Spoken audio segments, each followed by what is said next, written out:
people that will come and talk and say, what is it like? What is the industry like? Is there a future in the industry? But I find that young people are probably a little bit more careful in what they drink. I mean, the whole trend is changing. So it means that we also have to adapt to what the young people are looking for and what they are drinking. But from a job perspective in the wine industry, it's very diverse. You don't necessarily have to make wine. You can marketing, you can be in one of the other industries that supplies the wine industry, like barrel suppliers, like suppliers that supply all the products for winemaking, yeast, and all those things. It's very interesting. So you don't have to physically get dirty and work these long hours during harvesting. And I don't think people understand this actual size of the wine industry. I think that's very, very true. So the question I asked to everyone is to actually give us a wine quote. So can you give us your own wine quote or your favorite wine quote? There's one that has been in our tasting room now for many years, and it's not a philosophical one. It's a little bit more like a joke, but I love that. It says, "Of course, size matters. Nobody wants a small glass of wine." And in these days, I think now that we can drink wine again, it's very important to have a nice glass of wine, but drinking responsibly. That's an awesome quote. I love it. Thank you. It's been such a pleasure talking to you and interesting. So thank you very, very much to spend the time. If people are looking for you guys, how do they find you? Well, on our website, people can visit our website. The website is www.melasat.com. And the directions are on there. Our email is on there. They can phone us, they can email us on social media. So we're on Instagram, Twitter, and Facebook. And our tasting room is open, well, under normal circumstances, 7 days a week. And we welcome everybody to come and visit us and experience our personal and passionate attention. We're a small team, and you'll probably see Stephen or myself there. And yeah, I would love to see everybody out there. That's awesome. And at the moment, your online shop is open for business, right? Yes, people can go to our website or sell it direct. Okay, that's awesome. Giselle, it's been such a pleasure talking to you. Thank you very, very much for spending the time. I know you're busy, and I'm sure people will appreciate the information. Thank you so much. No, thank you, Will. I appreciate chatting with you. It was very nice chatting to you, and I hope to see you at the farm soon. Absolutely. Thank you for supporting our show. If you would like to get more exposure for your business, please have a look at our sponsorship options. Thanks again for supporting About the Winelands. Please follow us on YouTube and on our social media channels.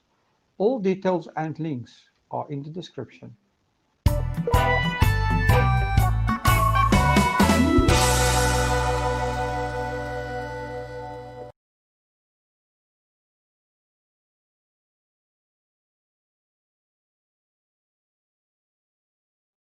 Welcome to About the Winelands.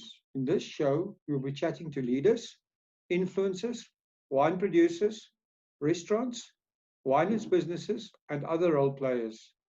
Tune in every Wednesday, Friday, and Sunday for our latest episodes. You will find us on YouTube, Facebook, Instagram TV, Google Podcast, Apple Podcast, and Spotify.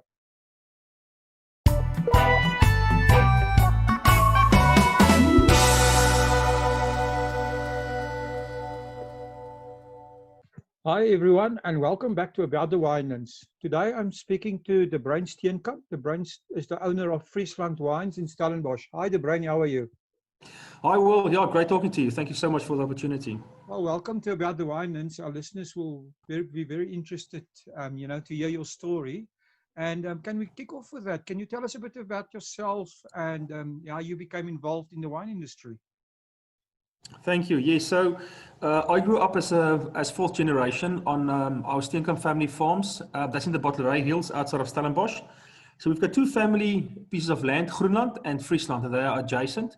So I grew up there, and then initially I wanted to be a lawyer, so I qualified as an attorney. And I did my master's in trade law, and I decided I'd rather go into wine. So I started working for Destel. I was there for 9 years, 4 years in London, looking after the European wine business, and I met my wife there. Also did my Cape Wine Masters, and then I got back, and then I worked at KWV for 7 years as head of global marketing and sales. And then I just thought it's now the time, when I turned 40, to do my own thing. So then we launched the Friesland wine brand about close to 2 years ago, say about 20 months ago. And it's been real fun. So it's me and my wife, Marilise, and my sister Maurice, who's also a winemaker. Well, that's awesome. So you have known from a young age that you're going to be in the wine industry, although you went and studied law, right? Yes, yeah, listen, it's in our blood. And the nice thing now is that luckily I could use some of my experience, obviously in contracting internationally and traveling internationally and working with importers and the commercial piece and the legal piece of the business, which I think is very, very important. It's one thing making wine, but obviously to develop markets to sell it profitably is something else. So yeah, I think that stands me in good stead. So if I hear you correctly, Friesland is more than a wine. It's also, you know, it's also part of the history of a farming enterprise. Can you tell us a little bit more about the history and how did you decide on the name Friesland Wines and your brand and everything? 100%. So the big farm is called Groenland. That's one down the road, and that's fourth generation. Interesting enough, it comes through the lady. So my mom grew up there. My dad came from the Karoo. And then he married my mom. My grandfather passed away, and then my dad sort of bought the farm from his in-laws. And that's where I grew up. And then my dad acquired Friesland, which is a 36 hectare farm just up the road in 1999. So Friesland came to the family business a bit later, and it's been farmed as two economic units, but by my father and my brother Piet. And then I said to my dad, before we all get too old, why don't we launch our own trademark? And then I launched Friesland, as I say, October 2018. So the vineyard or the farm has always been there, but now I've launched a trademark to go with a farm called Friesland. The nice thing is we are all from Dutch stock originally, and Friesland is a province in the northern part of the Netherlands. And the first Steenkamps came from that area in the late 1600s, so there's a nice tie back to our Dutch ancestry way back. And that's a nice story. Do you use any of the Friesland images? I actually had a Friesland whiskey once, which was quite interesting. No, so at the moment, no, all the imagery we use at the moment is tied back to the farm, which is the view on Table Mountain, Table Bay. There's a little windmill, there's the beautiful vineyards and all that. And then we obviously play on that Dutch heritage, but at this stage it's quite focused on the farm imagery and not yet the Dutch piece of the visuals. So before you had your own brand, did you basically send your grapes to somebody else? Or did you sell your grapes? Yes. Okay, so have you established your own winery now as well with your buildings and everything? Or are you making So that's a good question. So Groenland with Friesland have been, I think, the longest supplier to KWV, Destel, and then quite a few other also buy from us, very, very well-known farms. At the moment, we use the Groenland wine cellar. They've got a red wine cellar, which is gorgeous. It's a beautiful old cellar built in 1932. And we use that for making the red wines of Groenland and Friesland. That's made there. We don't have a white wine cellar. So there we've got a little JV with our very good friends, Dani Stater from Kaapstad next door. And he assists me on the white wine side. So Friesland is a virtual brand. Most of the wines come from Friesland and or Groenland, and then we add in a bit from the Bottlery Hills we needed. Okay, that's excellent. So tell us a little bit about Friesland itself. You know, I see that you're welcoming guests there. What can a guest experience in visiting you guys? Yeah, so we decided to try and be really modern, and by that I mean two things. A, our sales strategy is focused around B2C, so direct business to consumer. So we don't really do the retail thing. We sell directly to customers and we work with wine clubs. And when it comes to the experience, it's exactly the same. We decided obviously it's very expensive as well, but we're not going to have a big tasting room. Groenland has got a beautiful tasting room down the road, but we've got a tasting deck in the vineyards. So we're focusing more on experiences rather than, let's say, bricks and mortar. And we've got a tasting deck in the vineyards with a gorgeous little aftak lapa thingy, and you can also braai there or have snacks or whatever, and then we welcome guests and corporate groups of say 10, 20, 30, 40 people, and then we do tastings for them in the vineyards. So that's what we do. That's our angle, obviously weather permitting. That's very interesting. I think, I mean, we know that the whole world is going from direct to consumer route. So that's a very interesting marketing perspective. Did you decide that because of your international sales experience and the way you saw the industry going? I think so, yes. And obviously you can now see with the whole C19 thing, I think I was lucky enough that it now happened at the right time. But we just thought that's the way to go. I can see that, I mean, even if you look at Europe, where there's quite a deflationary type of environment, people can't work through middlemen all the time. And then it's also the high fixed cost when it comes to appointing salespeople and big kickbacks to trade and all that. We just can't afford that. And we just thought it just makes much more sense. And people, I think the youngsters, they are into authentic brands and perhaps not all the corporate brands, with all respect to them. So our little unique story is to have a good story to tell and go direct to the consumer. Well, that's very interesting. I just saw online that there's a brand in the US, I don't know if you know them, called Empathy Wines. They started 18 months ago, and they were sold to Constellation for 8 figures in dollars. Yeah. So, yeah, that's a big dream, eh? They grew Empathy Wines from nothing, you know, just a label, with a social media influence into a massive brand. And like I said, it was sold to Constellation. So there's definitely, I think this whole business to consumer thing in South Africa is still very much in its infancy, and it's going to grow. So, yes, absolutely. I can't agree more. No.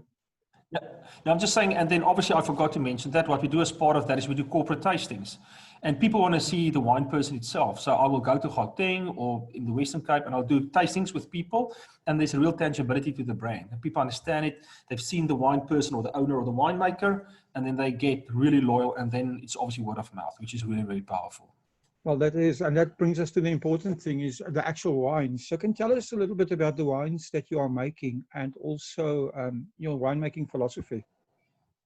Okay, so we've got 5 wines in the range. I'm quite a Bordeaux fan, and I think thinking Stellenbosch, obviously Cab and Merlot have to feature. Our Merlots are quite big and robust. And I thought on the red side, I'm going to start with the Merlot Cabernet. It's about a 51-49% blend. So our Merlots are really powerful, but they're still very silky, fruit driven, and obviously Cab jabs it for structure. So I love Bordeaux, so I've got a Merlot Cab, and as you know, Merlot's the biggest selling red variety in South Africa, and the ladies also love that. So I think that's a nice sort of unique point, because we don't have so many good Merlots in South Africa. And then I've got a Sauvignon Blanc, which is really good. It's more of a tropical fruit flavor style, but it's still very dry, with a residual sugar of less than 3 grams. And that's just for really great enjoyment every day. Then we've got 2 reserve wines. The one is called Brother and Sister Shiraz Grenache, because we also like those big, hearty, sexy, spicy wines. And the Shiraz is the brother in the blend, and the Grenache, obviously the more feminine, delicate sister in the blend. And there's me and my sister Marie, Brother and Sister. Yeah, it's 85% Shiraz and 15% Grenache. And then we've got a beautiful, lightly wooded Chenin Blanc called Berg en See, Mountain and Sea. Obviously, honoring our beautiful type of mountain that we look out towards, and obviously the sea that we can see in the distance. And that's lightly oaked. And that's a straight Chenin Blanc. And then we have already bottled it, but we're releasing our top flagship, top Cabernet called the M-Class. Named after my wife, Marilise. We're going to launch that October, November this year. And I don't think we want to keep our range too big. That's really our plan. Obviously, Bottleray, Stellenbosch, well known for red varieties, so there will always be a strong red wine focus. But then with a Chenin and a Sauvignon Blanc to complement. Oh, that's awesome. So it sounds to me like we need to incorporate tasting, and also the way your wines are named, that you are very much focused on the local market. Is that correct, or are you exporting as well? Yeah, it's a good question. I like the international markets a lot. I mean, obviously you get all the Forex advantages and all that, and ship FOB, and there we go. But I think we all agree, you do need a strong local local footprint, without a doubt. So I'm focusing here. We're doing it town by town and bit by bit. So we're selling quite a lot of wine in Paarl, in Stellenbosch, and the northern suburbs, Pretoria, Johannesburg, and so forth. We've got a strong following here. And then I've had some international shipments to Scandinavia and Canada and the Middle East and all that. So definitely open for exports. I think that's also where the future lies, because the world is so massive, and I'm not sure how the economy is going to stack up in South Africa. But yes, it's very much strong footprint in SA and then rolling out internationally. Oh, very interesting. So, I mean, you've been involved with a bunch of other stuff as well. I've seen on your website you have a thing called Banner Global Wine Solutions, which seems to me is a consultancy business. And then you're also director of a Dutch trading company. Can you tell us more about this? Yeah, sure. So I do 4 things in one at the moment. So I've got Friesland. Then I work on a contract basis for the Paardeberg Winery, which I really enjoy, because that's a different type of business. They're very big and successful, and that's more Swartland and Paarl. Then I've got Banner, where I do consultancy and I do some private label work internationally with some partners, and we're also looking at an interesting project there. And then Excels is very interesting. We are now launching. We have set up a cooperative in Netherlands. Obviously, the Netherlands is a very compliant jurisdiction, and our plan is to help agribusinesses to internationalize themselves. So I don't want to bore you with all the details, but the long and the short is, if you're a big wine, food, or fruit exporter, and you want substance in the Netherlands, and have a real legitimate basis there, and you want to tie into preferential debtors financing, trade financing, capital grants, and all that, and have bank accounts internationally, then we can help you set that up. And that's quite exciting. That's a very interesting business, and I think one for the future. Do you guys have a warehousing in the Netherlands as well, or is it just a office? Yes, so outsource. So what we do is we have got suppliers that will still ship directly to their, say, retailers in Europe or otherwise, and then we will just manage sort of the finance piece in the middle. But yes, we have got a strong logistic partner with warehousing set up in the Netherlands. So yeah, it's a bit of both. And you do all kinds of agricultural products. Yes. I understand fruit, and so what about the things like flowers? Are you involved with that as well? That as well. We haven't got flowers on board. Agri goods, even innovative things, whether it's pulp or extracts or whatever it may be. So it's everything within the agri space we do. No, that's very interesting. Okay, that's you know, all of this has been turned on its head in the last few months, or this year, with the coronavirus, right? I mean, it's been turning the whole world on its head, and it's forced all of us to rethink our business models. Have you given any thought, or are you coming up with any new ideas in this area because of this? Yes. So on the one hand, I think business to consumer is going to be increasingly important, and by that I mean is a very strong e-commerce solution. So if I was sort of convinced before, I'm now very convinced. So I would strongly advise you need an e-commerce solution where you sell online direct to consumer. There's no other way to go. I'm not sure how well the on-trade is going to recover or how quickly. Retail, yes, retail will always be there, but obviously they're also now under pressure with the lockdown. So you need a very, very strong e-commerce solution. And I still believe there's value to be found in people that's got a strong brand recognition, that like the people behind the brand and that pass on the message. And obviously, I don't need to tell you that the margins are also a bit better. Obviously, if you go through all these other channels of middlemen, there's not a lot of money left at the end. So the direct way of going, I think, is the way to go. And this is now just the ideal time for that. So I'm busy with the whole project there. And then, as I say, also to internationalize ourselves through Excel or otherwise, and then just build a great brand and try and have a lot of fun whilst doing it. So would you, this is an interesting concept, would you actually expand your direct-to-consumer business to sell direct to consumers in say, Europe as well, from a base in the Netherlands? We're going to try that. That's going to be very interesting, because I think you're going to be one of the few people that actually do that from South Africa, which is actually very exciting.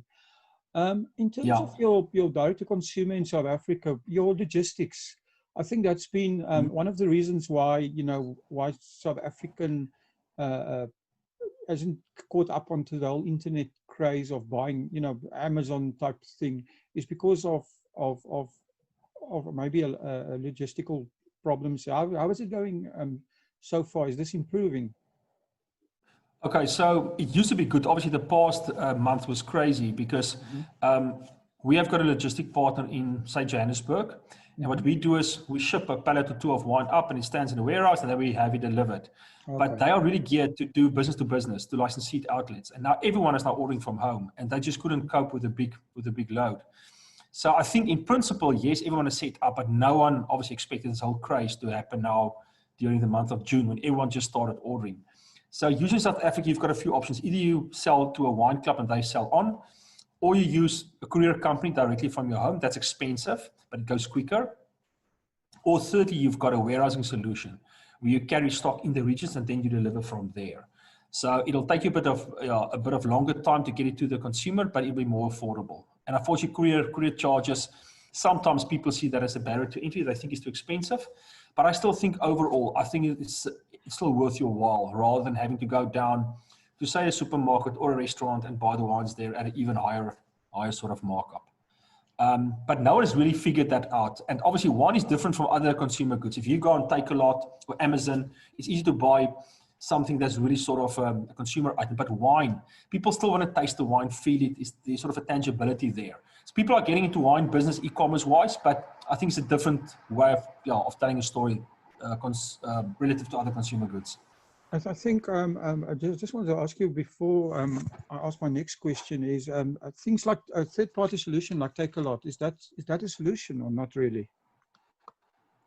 It's hard to judge. I know about brands. I mean, Takealot's a fantastic brand, make no mistake. I'm not sure how big they are in wine. For some people it is. For other people, they say, no, rather spend your time on your own wine club, sell it door like just online, or go to wine clubs that specialize in wine sales. I think the jury is still out of that one. Well, I think, I talked about Empathy Wines, and I think the secret was actually exactly what you're saying, brand. The guys managed to build a brand in a very short time, and I think that wins the game in the direct-to-consumer business.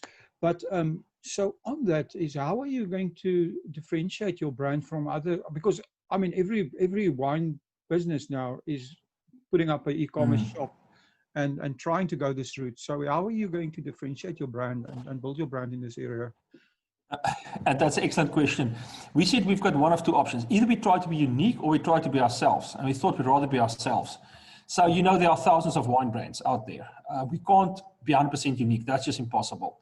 But what we are going to do is we're going to try and be focused and disciplined. So we say, A, we're a family business. B, we are Stellenbosch.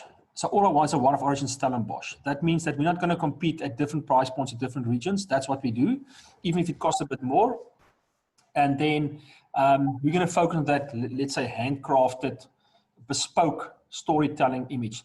Even our marketing on social media and otherwise, just focused on that, on just good, honest wines delivered to your door, one of origin Stellenbosch, sense of place. Here's the vineyard, here's the view on Table Mountain, and this is the type of wines that we sell. Hopefully quite a, let's say, a humble, accessible type of approach rather than being too big and flashy. I think what you're saying is right, but also, the fact that you're going to be yourselves means that, and you mentioned the concept of storytelling and also social media. I think social media is the perfect platform to tell a story. I mean, we've got all the things like YouTube and Facebook and, all those things. So how are you guys actually, are you investing in that, in getting your story documented and telling that story? Because I think long-term, that story is what builds your brand. Exactly. So what I strongly suggest is that if you want to do something, have a strong content plan. You can't just start telling a story. So what we do is, for instance, there are 4 weeks in a month, and we say every week we do something else. We've got a fan of the month, then a recipe of the month, then a newsworthy event of the month, and then I recorded a video series with my dad. And as I say, unfortunately, he passed away recently, but that's a great 7-series sort of series where I interviewed him. We talked about Friesland, and every month I'm going to post one of those. So it seems like it's very spontaneous, which it is to an extent.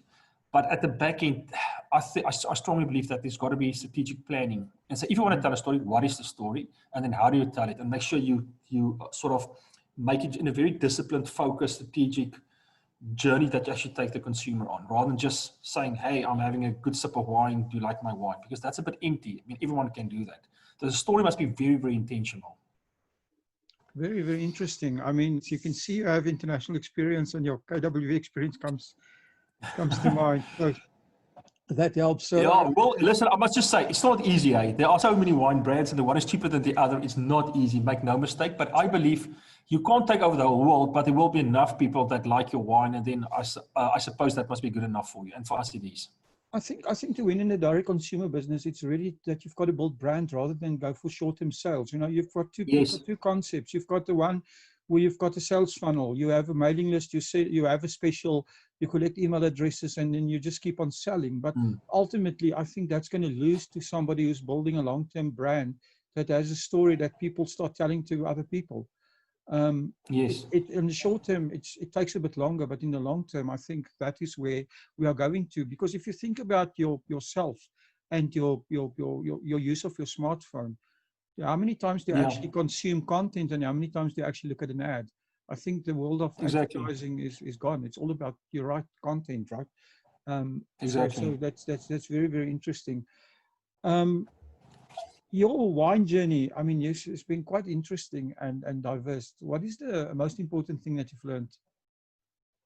I know it's going to sound cliched, but relationships are really everything.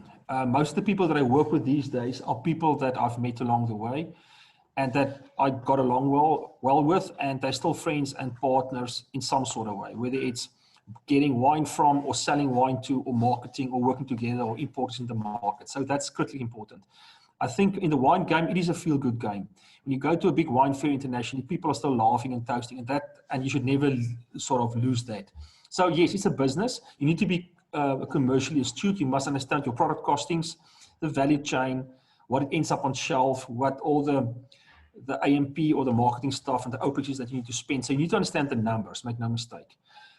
That's one piece, but then as I say, relationships are critically important. If you can get along with people and make decent wine and understand numbers, then I think you've got a winning recipe. It's easier said than done, but I think that's the ideal. Oh, that's awesome. So the brain, I need to, I mean, you're in the wine industry, so you have to give us either your own wine quote, or you can steal one from somebody else, your favorite wine quote. I'm going to say add value. And that means everything. Add value to life. Just be a decent person. Make decent wine. Don't try and be difficult or make life difficult for your consumers or try and screw anyone. Just add value. If you're a decent person, you sell a decent bottle of wine, you're going to make decent friends and you're going to have a great time.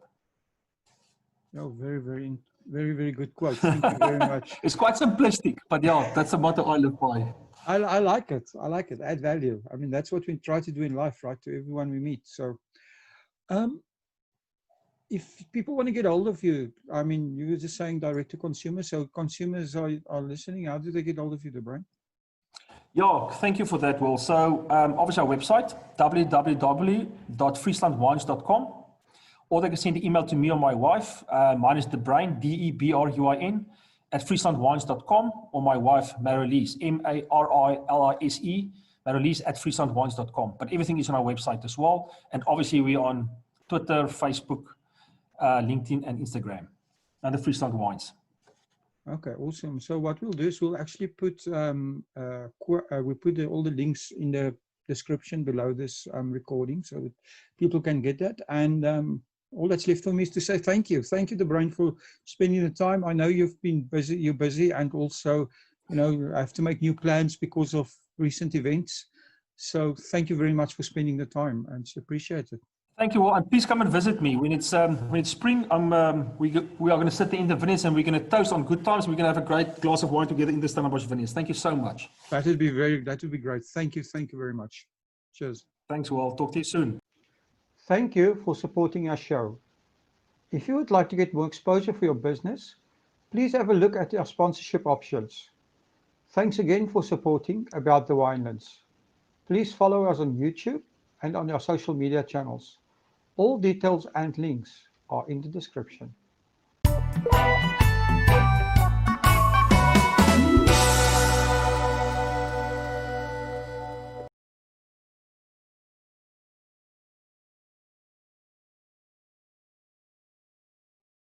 Welcome to About the Winelands.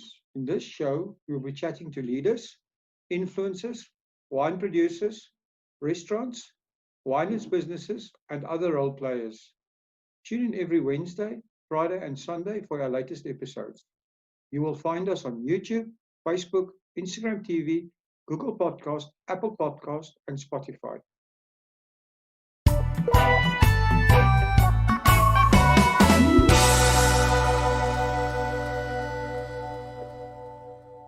Morning, everyone, and welcome back to About the Winelands. Today, I'm talking to Vincent and Fiona Beere from Saxonburg. Hi, Vincent. Hi, Fiona. Welcome to About the Winelands. Thank you so much. Thank you for having us. Good morning, Will. Yeah, pleasure to be on, and good morning to all the listeners. Yes, I mean, I think the listeners are going to really enjoy the show, and you guys have such an interesting story. So tell me, can you guys give us a bit of background of how you became involved in the wine industry? Absolutely. So I'll start off. I think it was never really for me in the beginning in the plan to go into the wine industry. And my father very much had the philosophy, you have to do what you enjoy and what you love. So he never pushed any of us into going into the wine industry. And I had been working on another project in South Africa, and I was living on Saxonburg and loved it so much being back on the farm because I had been studying abroad, that I asked if I could join the Saxonburg team. And I thought in the beginning I'd just do a 6-month stint. And I joined as I got the position of the Cape Town sales representative position. And 6 months went by in a flash. And I noticed that that's a drop on a hot stone, and that you can't really achieve that much in 6 months.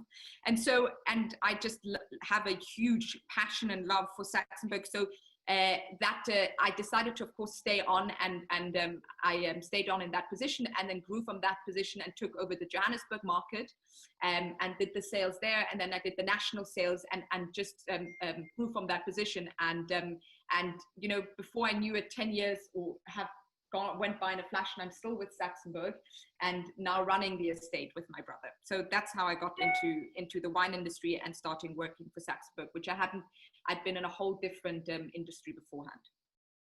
Oh, interesting. And you, Vincent? So yeah, well, on my side, it was to some extent obviously similar. I mean, we had the great fortune of growing up on this farm, so obviously there was always a real connection and to the place, and I think when you're that close to any industry, you end up loving or loathing it. And you know, both Fiona and myself, it was the case of falling deeply in love with it. And so after university, also I had actually chosen a different path. I ended up in finance, and then within a few years, pulled to go back to South Africa. So at that time I was based in London, and very much about learning about all the facets of the business to really get a deep understanding, because it is a fairly competitive, certainly industry. And it's also one that's been undergoing tremendous change over the last 10, 20 years, if you will, with the inclusion of technology and globalization as well. And that all of a sudden the supply chains had changed a lot. And so my early sort of contribution was also in the sales side, but I was going much more on the international markets. In those days, 15 years ago, we started pushing quite heavily towards Asia. And so I was spending a lot of time in Southeast Asia and also East Asia, and building up those markets with the team we had there. And then about 6 years ago, I found my way back to Cape Town, and I moved onto the farm and started getting involved on the managerial side. And to fast forward to today, obviously Fiona and I run the farm together. Amazing. So your family, can you tell us a little bit of how your family got involved in Saxonburg, and maybe also a little bit of history of the farm itself is always, that's always interesting to our listeners. So the farm itself dates back to 1963. So it is actually one of the oldest estates in South Africa. And the name also Saxonburg exists already since 1707, because the first owner was von Sachs, and then it went on to the De Burgh brothers, and they kind of combined their names, and that's why it's called Saxonburg. And also the first wines were planted there in 1707 already. And it was always used for wine or mining. Actually, Saxonburg has had a lot of silver and granite, of course, and zinc. And so it always went between the two over its history and its course. Then my family purchased the estate in 1989. My father always had our family has been in the wine for 5 generations already. And my father traveled extensively through South Africa with his brother, who actually was studying at UCT back in the days. And he had a huge passion and love for South Africa and the land. And he just saw an opportunity because, you know, South Africa was closed off, and he's always wanted to have a wine estate, and he saw an opportunity in South Africa at the time for him like no other country, where the terroir was exceptional, but it wasn't opened up internationally yet, and he knew he could be part of a change. And so he traveled there in 1988, and he looked at a few wine estates, and he didn't actually find any. And then on his way to the airport, he stopped on Saxenberg, and he said when he entered it, it was like entering home, and he immediately knew that was the farm. And once the terroir analysis was done, it was a perfect match. And so my parents purchased the wine estate in 1989, and then we're actually one of 5 children. So it's Vincent, and then I have an older brother and 2 younger sisters. And my parents moved us over all in 1991 and committed 100% to Saxenberg.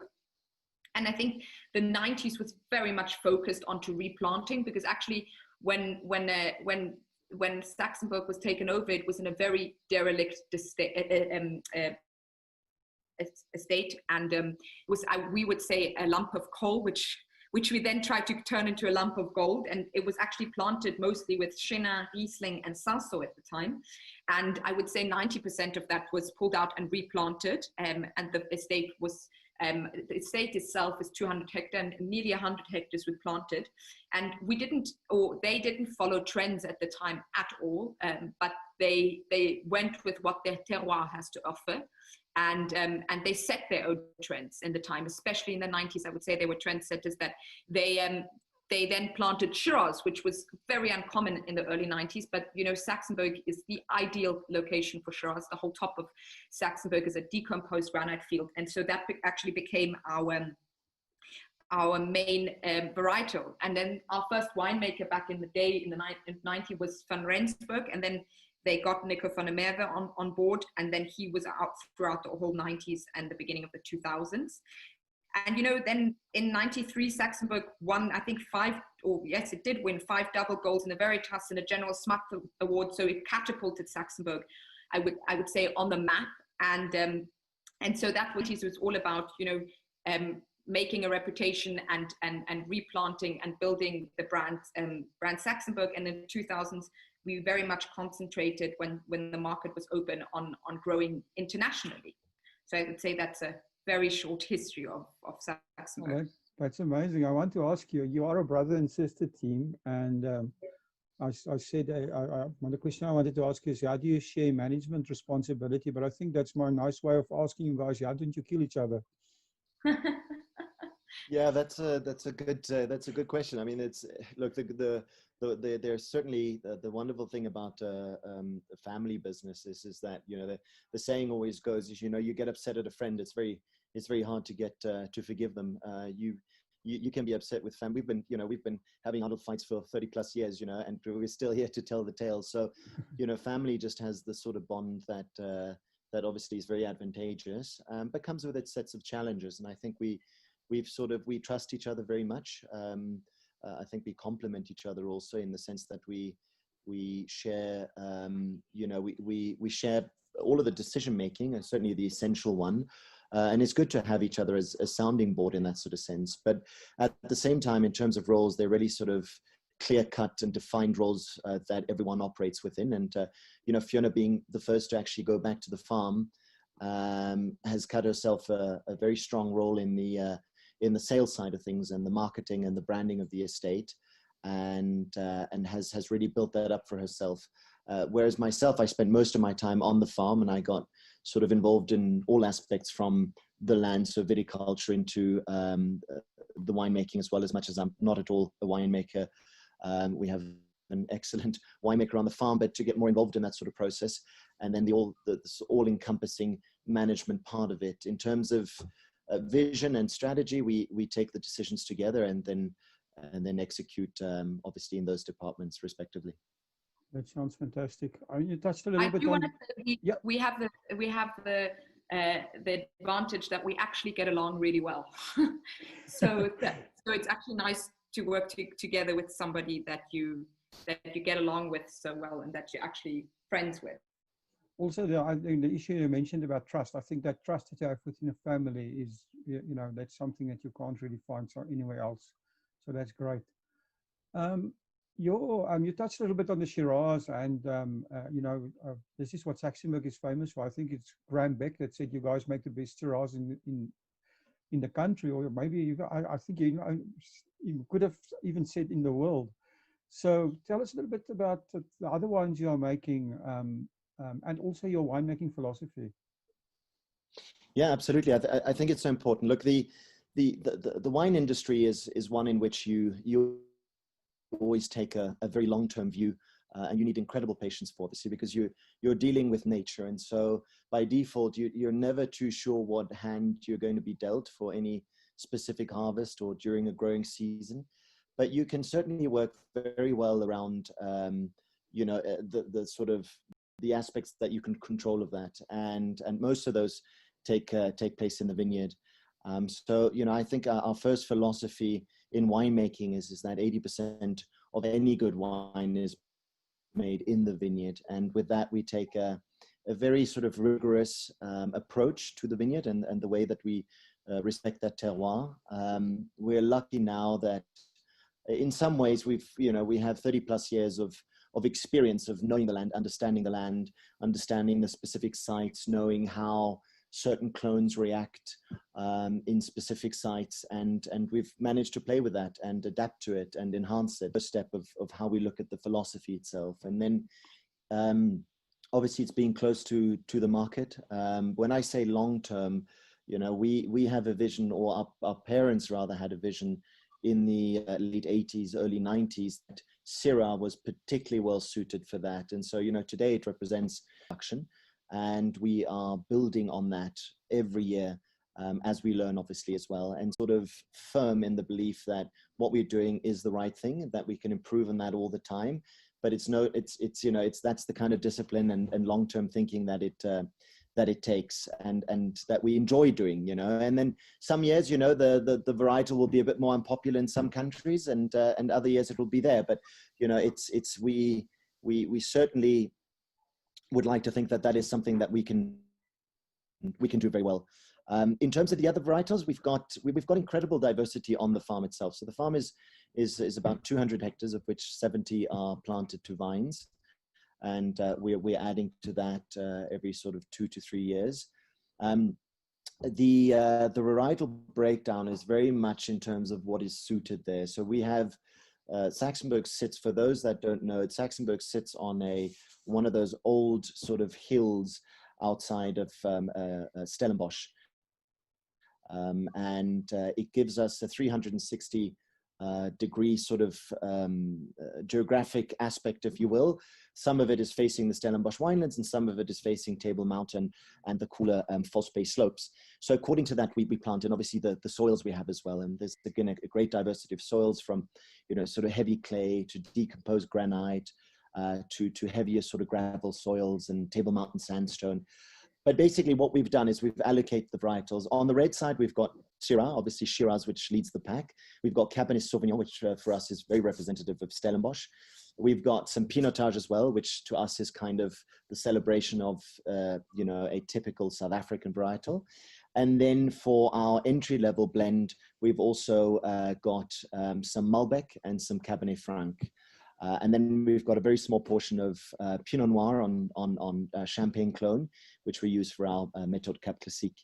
And on the white side, I mentioned earlier the exposure to False Bay. We've got higher elevation, so 200 plus meter above sea level. We plant Sauvignon Blanc, and that makes up the biggest portion of the white wine. And we've also got some Chardonnay, some Chenin Blanc, and also some Semillon, which we have in smaller quantities. To add into that philosophy, I think what we were saying is that from our winemaking philosophy, but also for our daily philosophy with Saxenberg, is always to work with respect, and respect that comes to all aspects, you know, respect to our work, to the terroir, to the wine, to the people around us, to our team, and then passion that we need, you know, for the wine itself. Passion comes with everything for us, and then of course always relevance, and that's to stay relevant with our product, relevant in our message, etc. And for us, also the number one thing that we work is in our philosophy for wine is that terroir is everything, and we should that we need to work with our terroir and respect that. So I think those are the three words that are the most important for us in our philosophy. Oh, that's awesome. So when you arrive at Saxenberg, it feels like you're going on safari. So can you share a bit more about the wildlife on the estate? Yes, absolutely. So let me give you a little bit of a backstory to why that is there. So back in the day, that was actually also planted with vine, but that's 40 hectares when you go into the bottom of Saxenberg, and it's actually quite a sandy soil. So as you know, we're out for only quality wines, and we could not produce a quality wine on that kind of terroir. So we decided that we would do a safari park there, and also just because we have a huge love for animals. And I think also, you know, a lot of people come to the Cape dressed in their safari gear, and they're wondering where all the wild animals are. And turns out they're not running around here freely. So for us, it's also a wonderful opportunity to have some of that, those wild animals. And we have mainly, of course, zebra, which are reproducing happily on the farm, let's put it like that. And then we have springboks and wildebeest and a few others that are roaming around there. And we just said, you know, let's have something African, let's have something we all love and can nurture there, and use that terroir for the wildlife. So that's why we have that feeling when you come in and all those animals there. Oh, that's very, very nice. So tell me, what else can visitors experience when they come to Saxenberg? So we started commercializing the farm. Obviously, the concept of the typical, or many of the South African farms, I should rather say, is very much about having a tourist attractive sort of activities and on the farm. And we have a tasting room you can visit 7 days a week. Which we completely refurbished actually just over 2 years ago. And then on the farm also we have a number of guest cottages, which were the same time around the end of 2017, which are 2 doubles with all ensuite sort of bathrooms, and then there's a bigger cottage which has 3 ensuite bedroom bathroom also available. They're completely self-catering, so they all come equipped with kitchens. And the smaller ones with more of a kitchenette.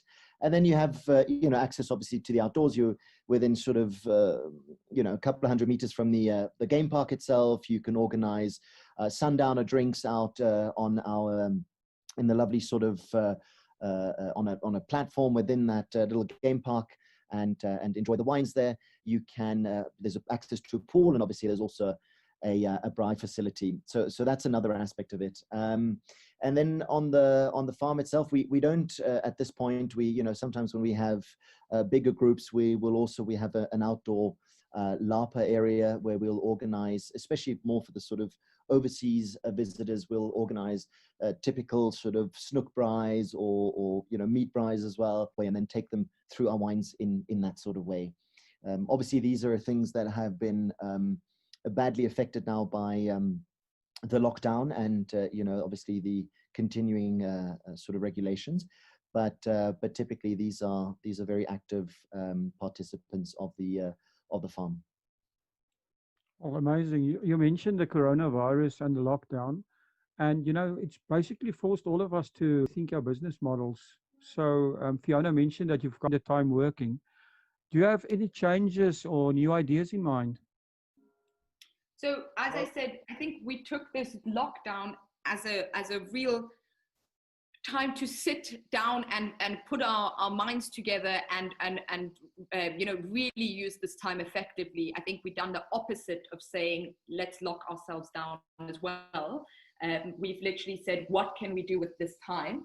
And I think the main thing we've been focusing on is, so, you know, we always have with your partners abroad, with the restaurants, with your liquor stores, and that we've been very much concentrating on, but we wanted to, you know our end customer, become a friend to our end customer, and introduce them to our team, introduce them to the brand mode, introduce them to what's happening behind the scenes, and really take them along on our journey. So we've been very heavily focusing on our social media. We've been putting informative videos out there. We started a YouTube channel. We've been doing weekly webinars. I don't know if you saw, with where we've invited incredible speakers to join us on the weekly webinars, and it's not only about Saxonburg at all. It's we've been talking about corks and where corks come from, what do they mean, or the same with barrels, or what the glasses make for a difference. So we've tried to give the customer, you know, an educational experience and take them along on our journey, but also giving them an opportunity to create a dialogue with us. And I think we've never been as interactive with our customers, and it's extremely rewarding, and it's so nice to hear from them. And we've been really working on, you know, our slogan is Saxonburg Wines, creating moments. And what we mean by that is, we want, you know, life is all about the moments that are happening, and we really want to be part of those moments. Are they small or big moments? Are they celebratory moments, or, you know, lonely moments? Doesn't matter. But most of those moments are around a glass of wine, or around a nice meal with a glass of wine, and we want to be part of that journey, and that's what we've been focusing on. And so we've also taken that time to actually make a new website. So look out for that, because it will be launching very soon, and we've created a whole new website where all of this, we've just been talking about, will be integrated, and it will just make a much nicer organic experience for our customer.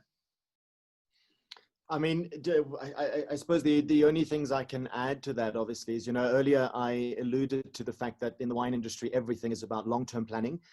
I think obviously with, you know, as Fiona said, with a crisis comes opportunity. You know, it's been devastating in so many ways, but it also comes, you know, brings with it certain silver linings that you can then either act on or not. And for us, that was very much building out our sort of direct to consumer offering, is creating content, not just creating content, but also giving, you know, becoming more personal in the way that we interact, giving a sort of peek behind the scenes, presenting the team, and then also just opening up to customers and saying, you know, ask us all the questions that you've been wanting to ask them that never maybe had the platform to ask, and we'll share them with you and any other listener that is willing to listen. And I think you just, you know, in terms of your planning, what changes is that because there's so much uncertainty, we sort of, at the moment, we work with what we call our sort of 3 months vision strategies, and that's basically, you know, how do we operate within these 3 months, and what sort of view do we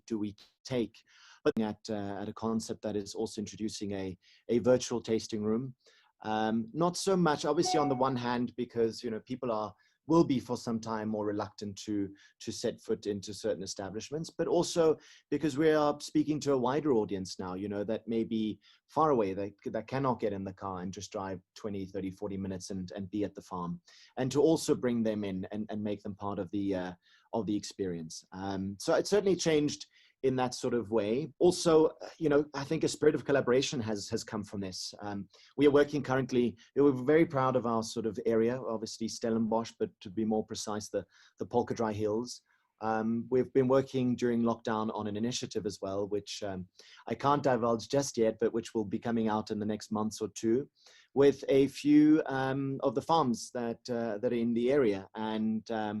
And we think that, you know, this is a time to be collaborative. This is a time to trying to find a common denominator and spread the same message, trying to reach a wider audience, and with our products and our wines. So that's definitely another thing that we've been working on. I think a way in which the business model has changed, but very much in a favorable way. Well, that's, you know, it's great that you guys been proactive. And it seems that you're going to continue on this road going forward. I think people underestimate the amount of engagement you can create And you're right. I think you mentioned, Fiona, that or it was actually you, Vincent, that said your customers have the first time that you really can communicate with them on a almost a bigger scale. So that's amazing that you guys have embraced this, and I think this is really the way of the future. What is the most important thing that you've learned from your wine journey? Well, I mean, one of the most wonderful things, and I think it's probably 99% of the reason why, anyone that's involved in wine or is producing wine or selling wine is involved is because of the product itself. The sort of journey from vine to bottle. The people you meet in the industry are exceptional, whether locally or abroad. Always with this sort of zest of life and adventure and very close to nature and outdoors, and that is the way that we're sort of shaped as well. So I think that's a tremendous appeal. But the biggest lesson is definitely to have patience in my mind. Everything takes a long time. We plant new vines, we play with new plant material, new clones, new sites. You plant them today and you won't see the fruit of that labor for many, many years to come. Even bar the commercial aspect of it, these things take a lot of patience, and then very often it's the temptation of not sidetracking. It's the temptation of not, taking up other projects or following trends. So I think patience and discipline are definitely a big sort of process in this journey. For us, it's also, not, as we're saying, what already my parents started, is not following trends, believing in what we're doing, setting our own trends. And then also, there's so much amazing wine out there, especially in South Africa. There's just amazing winemakers. And so just get inspired by those people and surround yourself with people that inspire you. The thing is with the wine industry, it's a constant learning. And that's what we thoroughly enjoy about it. And that's, you're constantly adding on. And I definitely believe that's something I've taken from that. Oh, excellent. I'd love to hear from you guys and get your favorite wine quotes from each of you. One should wake up with a smile in the morning and end the day with a glass of wine. And I like it because for me, ending the day with a glass of wine or two is like ending the day with a smile. So you started with a smile and you ended with one. I love it.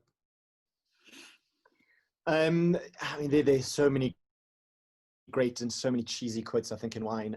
But one that really resonated with me is the one that says wine is bottled poetry. And the reason it was, especially more recently, is I've been tasting endless amounts of wine during lockdown as well with our cellar master, Dirk van Sale, as we were sort of putting together new blends and, obviously tasting our way through the 2020 vintage and, getting ready for the 2019. And it's very interesting. The more people you bring together, it's always great to surround yourself with experienced and good palates. And, it's interesting that everyone always interprets a wine in a different way. And I guess, a little bit like poetry. It reminded me of English literature. You asked to interpret one of Shakespeare's poems, and it's like, okay, everyone has a kind of draws a different inspiration or meaning from it. And the same way in wine, I think that's the beauty of it is you interpret it in your own way and you associate through it a memory or a time, or you mark an event. And so I love that. I think it's so true for wine. And I think the more time you spend tasting wine, the more that becomes the truth. Excellent. Guys, that was awesome. If our listeners want to get hold of you, how do they actually, where do they find you? So we've, as Fiona said, we've been very active on our sort of channels. Our Instagram, you're obviously always happy, and please, have a look at what we're doing there. So the handle is Saxenberg Wines. And then we're on Facebook as well, Saxenberg Wine Estate. You can find us on YouTube, Saxenberg Wine Estate. We've got our own dedicated channel there to which we upload all of the content, all the videos, webinars, interviews that we've been conducting over the last months now. And then otherwise, obviously, if you want to reach us in a more sort of direct way, you can just email us at info@saxenberg.co.za, and we'd be obviously delighted to hear from anyone. Guys, it was really a pleasure talking to you. Thank you for taking the time speaking to us, and I think our listeners will really love this. And Yes, thank you very much for informative talk. Thank you so much, Will. Thank you for having us. We really appreciate it. Thank you so much for having us. Yeah, it was a great pleasure, and I hope we could share some good information with everyone. Thank you for supporting our show. If you would like to get more exposure for your business, please have a look at our sponsorship options. Thanks again for supporting About the Winelands. Please follow us on YouTube and on our social media channels. All details and links are in the description.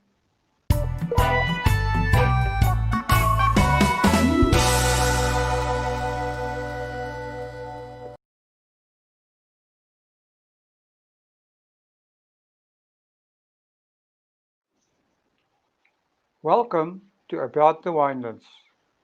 In this show, we will be chatting to influencers and leaders in the wine industry, winemakers, restaurants, and other businesses. Tune in every Wednesday and Friday for our latest episodes. You will find us on YouTube, Spotify, Google Podcast.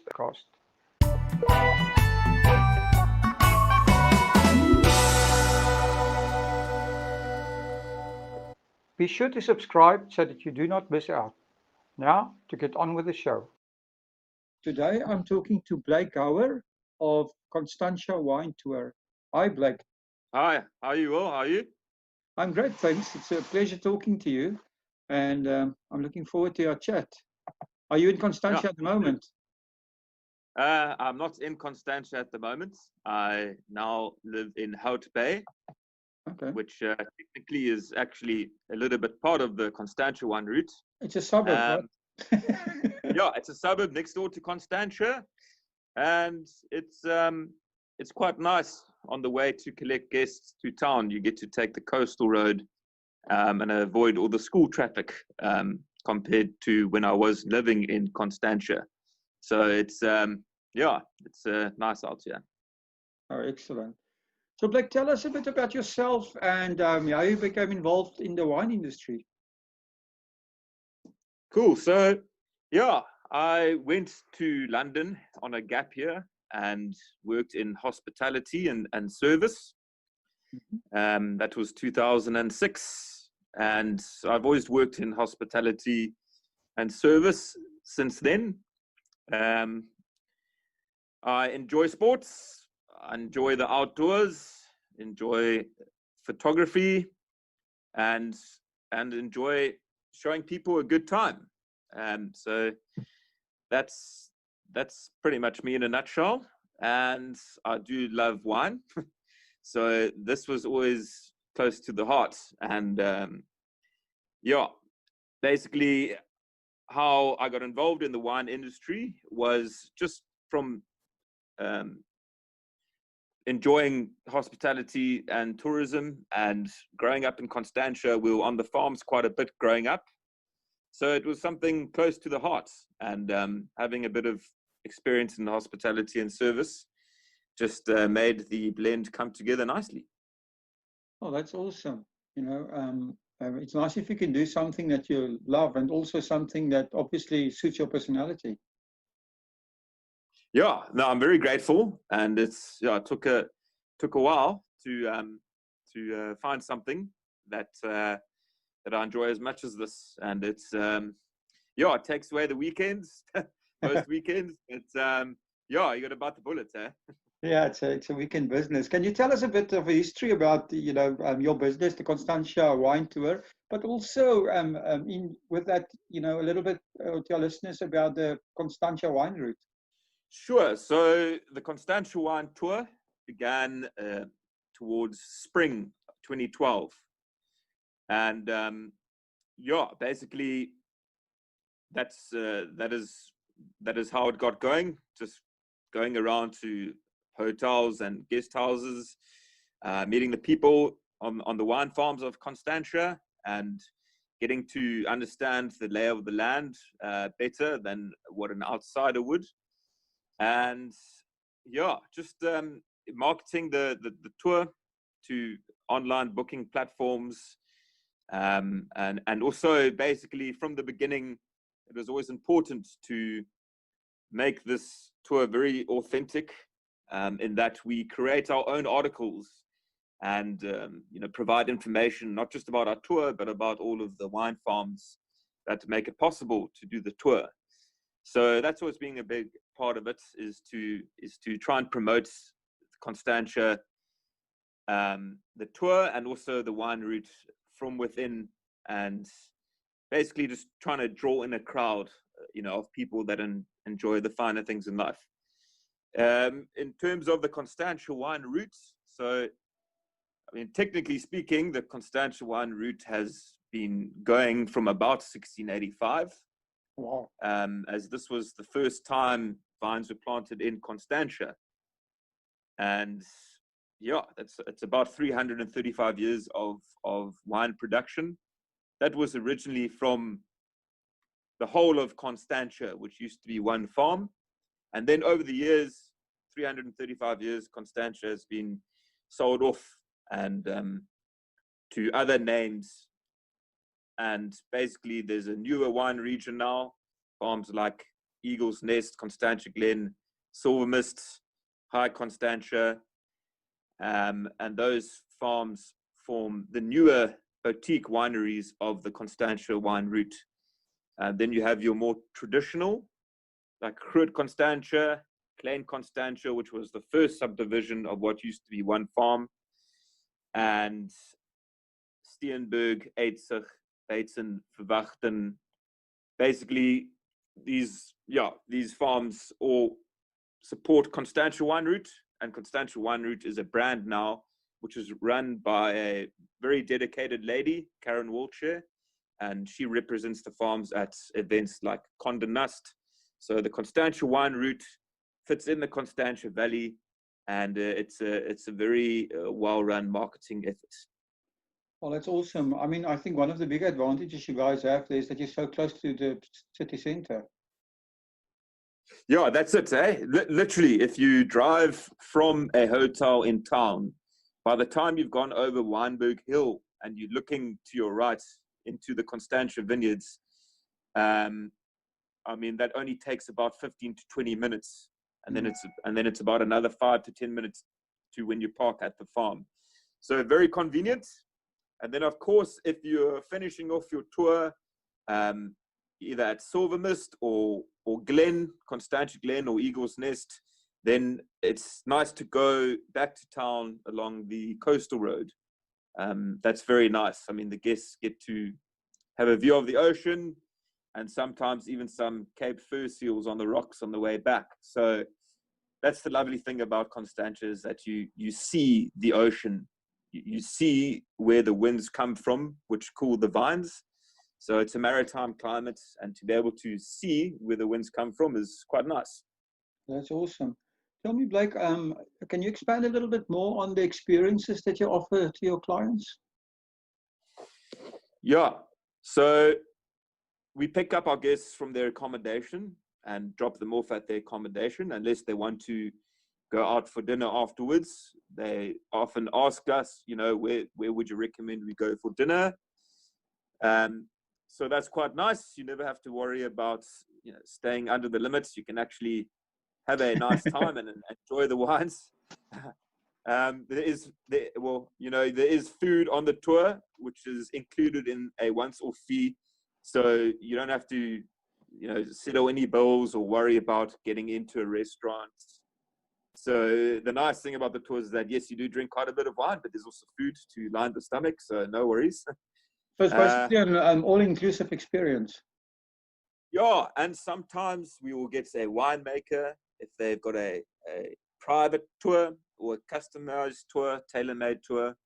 If they are doing a ultra premium tour, then they would do a 4x4 vineyard tour, usually through Klein Constantia or at Silver Mist, where we have the winemaker and farm manager come on. And at Klein Constantia, the staff there are really well trained, especially since the new ownership from about 2013. They've really stepped it up a level in terms of their service, and also the quality of the wines and how they make it is really special. And you can see this through the vineyard tours.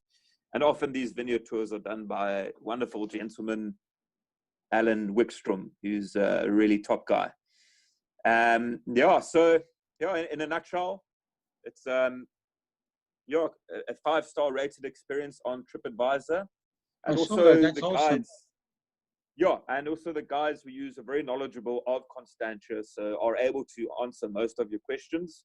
If we can't answer your questions, we find out from the farms while we're at the farms.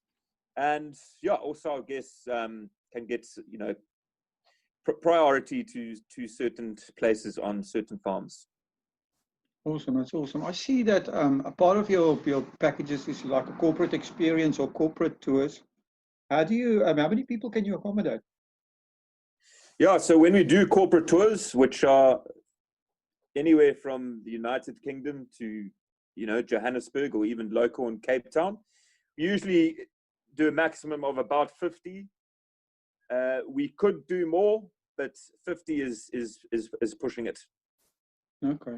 Well, I see that, Cape Town is such a big conferencing and event hub, basically, with the CTICC and all kinds of other conferences happening there. And a lot of time people would come to Cape Town for say a 3 or 4 day conference, and then but they're not going to fly all, halfway around the world and be in South Africa only for a few days. So they'll probably spend a few extra days. And do you find a lot of customers from, that type of business? Yes, once had a guest from Switzerland, and I didn't know exactly what his business interests were, but he actually went to a talk at the convention center where our president Cyril Ramaphosa spoke, and he was actually quite confident in investing in the country, and what better way to feel good about an investment from a nice meeting from the president. What a nice way to finish it off with a wine tour. Oh, So awesome. yeah, people are very aware of wine from the Cape. So it's what most people want to do when they're out here. So it goes hand in hand. And again, it's just around the corner. So that was nice. That's awesome. So where do you find your customers? Locally, internationally? I would assume that most of them are tourists.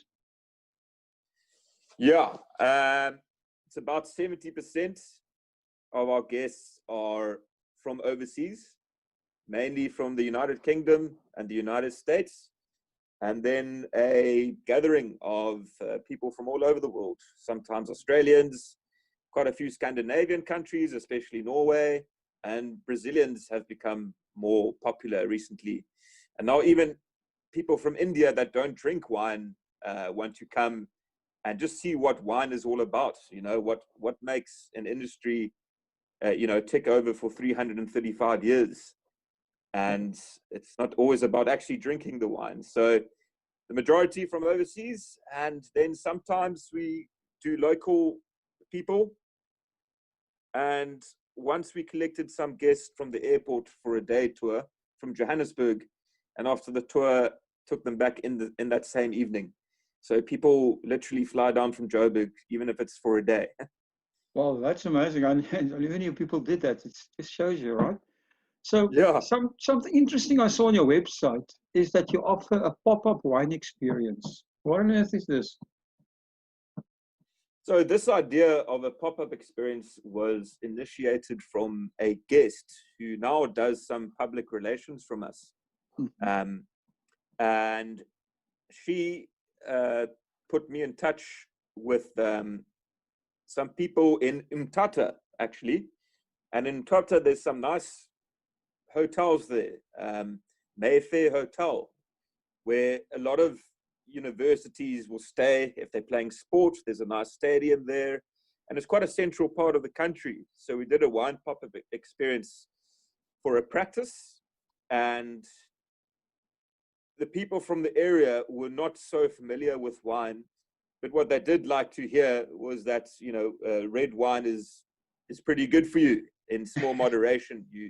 It thins the blood, keeps you calm, and it was a really cool. Don't forget, it makes you creative. I just read an article on that a red wine makes you very creative. Oh, okay, that's the first time I've heard that. That's pretty cool. Well, then I probably won't stop drinking red wine. I'll send you a link to that. That's a quite interesting article. Okay, nice. Yeah, so that was the first time we did it, and yeah, but we've done a few tastings at like a fair or like a market. Yeah, so the wine pop-up experiences in a nutshell is where we take the wine to a place anywhere around the country, even a business here in Cape Town, where people want to hear stories and enjoy wine. Is this something that you're looking to expand? Definitely. We do more marketing for actual tours and try and, grow an audience so that people do tours. But, it's there, it's on the website, and yeah, it is something I do want to grow on, but it's not the, it's not the main focus. But yeah, I enjoy it. So we'll definitely be doing more of that. Okay, excellent. Just a quick interruption, but I do need to remind you that we are currently in a very difficult time. The South African government has set up a fund where businesses and individuals can donate to support our country through this crisis. Go to the website now and add your small donation. www.solidarityfund.co.za. Please join us all in the fight against COVID-19. That is at www.solidarityfund.co.za. Now, let's get on with the show. I see also that you have a dedicated social media person living in Durban. So, how important is social media in your business? Yeah, very, very important. Yeah, that's Jessica Cocking. She is fantastic. She came through one of our many internship programs from the School of Red and Yellow. And she was very good, very dedicated, definitely passionate. So yeah, it's not about where you are, it's who you are. So wherever you are in the world, we've got internet, even with a bit of a lag now with the bandwidth. That's what's most important. And it is important because you keep people in the loop, especially with our mailers. You keep people informed of the happenings of the Constantia wine route. And also, you can use seeing one of these mailers as an opportunity to get your mum a gift for a wine tour, or your cousin's wedding as a build-up event. So a lot of people do use these advantages of social media to purchase gifts, and yeah, it's good to keep it going. I see that's a thing that a lot of our people that I chat to actually lack in, is actually building a mailing list, and it's awesome that you guys are doing it. That's very, very good. Tell us a bit more. I see also you've got some charities that you support. What are these about? Okay, so yeah, there's three. So the Rotary Foundation is a non-profit corporation. Okay, it supports efforts in to achieve world understanding, peace through international humanitarian and educational and cultural exchange programs. Okay, so that's the Rotary Foundation. Okay, I think it was founded in 1917, back in the day. So we do gift vouchers for them. So if they had an auction and they auction off the gift voucher, people will auction off the voucher, and then some people will come on the tour. Then there is the Sunflower Fund. It's a non-profit organization also. And this basically fights blood diseases, especially ones like leukemia. And basically they do this through recruitment of stem cell donors, maintaining a registry of potential donors who are committed to helping anyone in need of a life-saving stem cell transplant. So this is a more recent one, founded in 1999. And then, so it's not directly from us, but through one of the farms that we go to. There's one called the Western Cape Raptor Research Program. So Eagle's Nest which is very well known for their Shiraz and Viognier. Eagle's Nest, they support the Western Cape Raptor Research Program. So every time our guests make some sales, this will go towards that as well. And basically what they do is they monitor the nests during the breeding season. The program also performs important conservation activities such as tagging nestlings so that they understand where they go after they leave the nest. And yeah, this is mainly for the black eagle or the roe eagle. There used to be about 4 nests, okay, now there's 1. So they're doing what they can to try and help a local eagle. Oh, that's amazing. Yeah, very, very good. So at the moment, I mean, your business is like everyone is standing still because of the coronavirus and the lockdown, and also your business are dependent upon, getting out and taking people around. So the coronavirus has forced everyone basically to rethink their business models. Do you have any changes or new ideas in mind that came to you while you are thinking about what to do next? Yeah, jeepers, eh? Yeah, first the unprecedented dose of fear and anxiety was something we all had to endure. And then, reality hits and you think, okay, well, what can we do? So we were quite fortunate. This happened by luck. A guest that was going to come on the tour from British Columbia, Canada, had to cancel. So we gave him his refund and said, cool, you can have a discount when you come back as well. And hopefully he does come back to visit Cape Town. And he was very grateful. So he made what he calls a caricature edit of one of our photos. And this caricature edit is now posted on the Constantia Wine Tour Facebook page.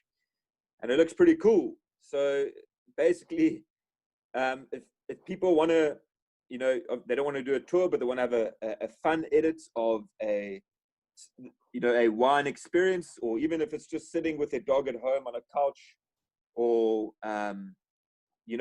drinking wine in the garden with their loved ones, or it doesn't even have to be wine, but so that is something we're trying to promote. We have been doing a little bit more articles as well, and just to try and create more of an audience and to get more followers. So this also motivated us to start Cape Town Wine Route.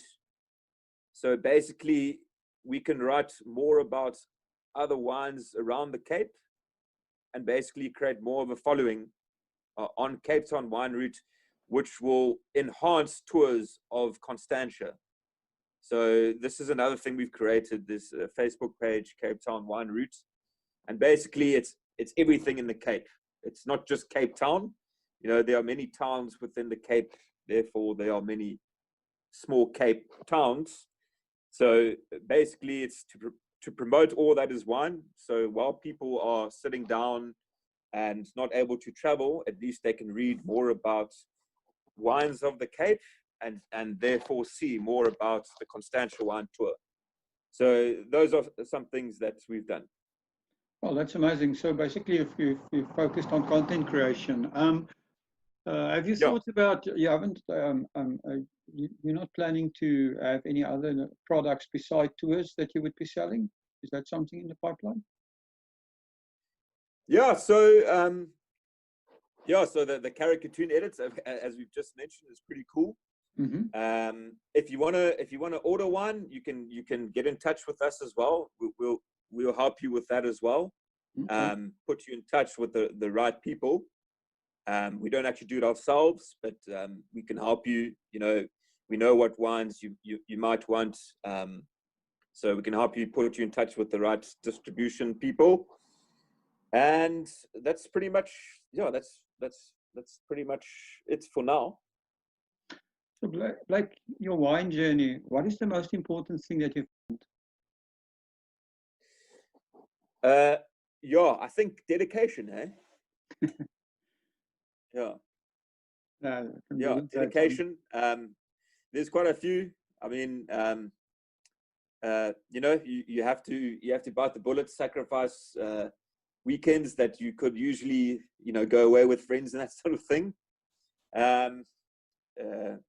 Yeah, customer service is something that I have learned before whilst working in London. So definitely learned more about that.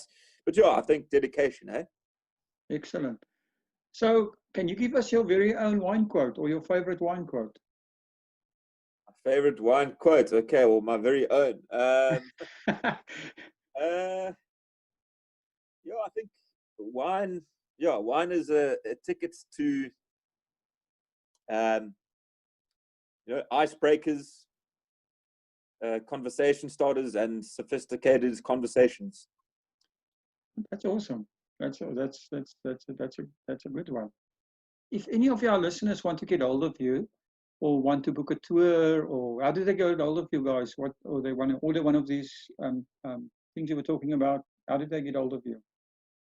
Yeah. So basically, if you want to get a caricature, you can find Daryl at Daryl the Artist. Daryl spelled Daryl, the Artist. So if you want a caricature, you can do that. The reference to use is TCWT20. If you're wanting a wine pop-up experience, or you're planning something for spring, for a gift for a tour for your family, your loved ones, parents, godfather, whatever it may be, then email bookings@theconstantiawinetour.co.za, or you can just find the website www.theconstantiawinetour.co.za, and we'll take it from there. Okay, awesome. I'll put all these links in the descriptions and stuff like that as well. Blake, it was a pleasure talking to you. Thanks for spending the time, and good luck with everything. And yeah, have a great day. Appreciate it, Will. Yeah, really appreciate it. Very grateful, and all the best with the rest of lockdown. Thank you. Thank you for supporting our show. If you would like to get more exposure for your business, please have a look at our sponsorship options. Thanks again for supporting About the Winelands. Please follow us on YouTube and on our social media channels. All details and links are in the description.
Welcome to About the Winelands. In this show, we will be chatting to leaders, influencers, wine producers, restaurants, and other role players. Tune in every Wednesday, Friday, and Sunday for our latest episodes. You will find us on YouTube, Facebook, Instagram TV, Spotify, Apple Podcast, and Google Podcast.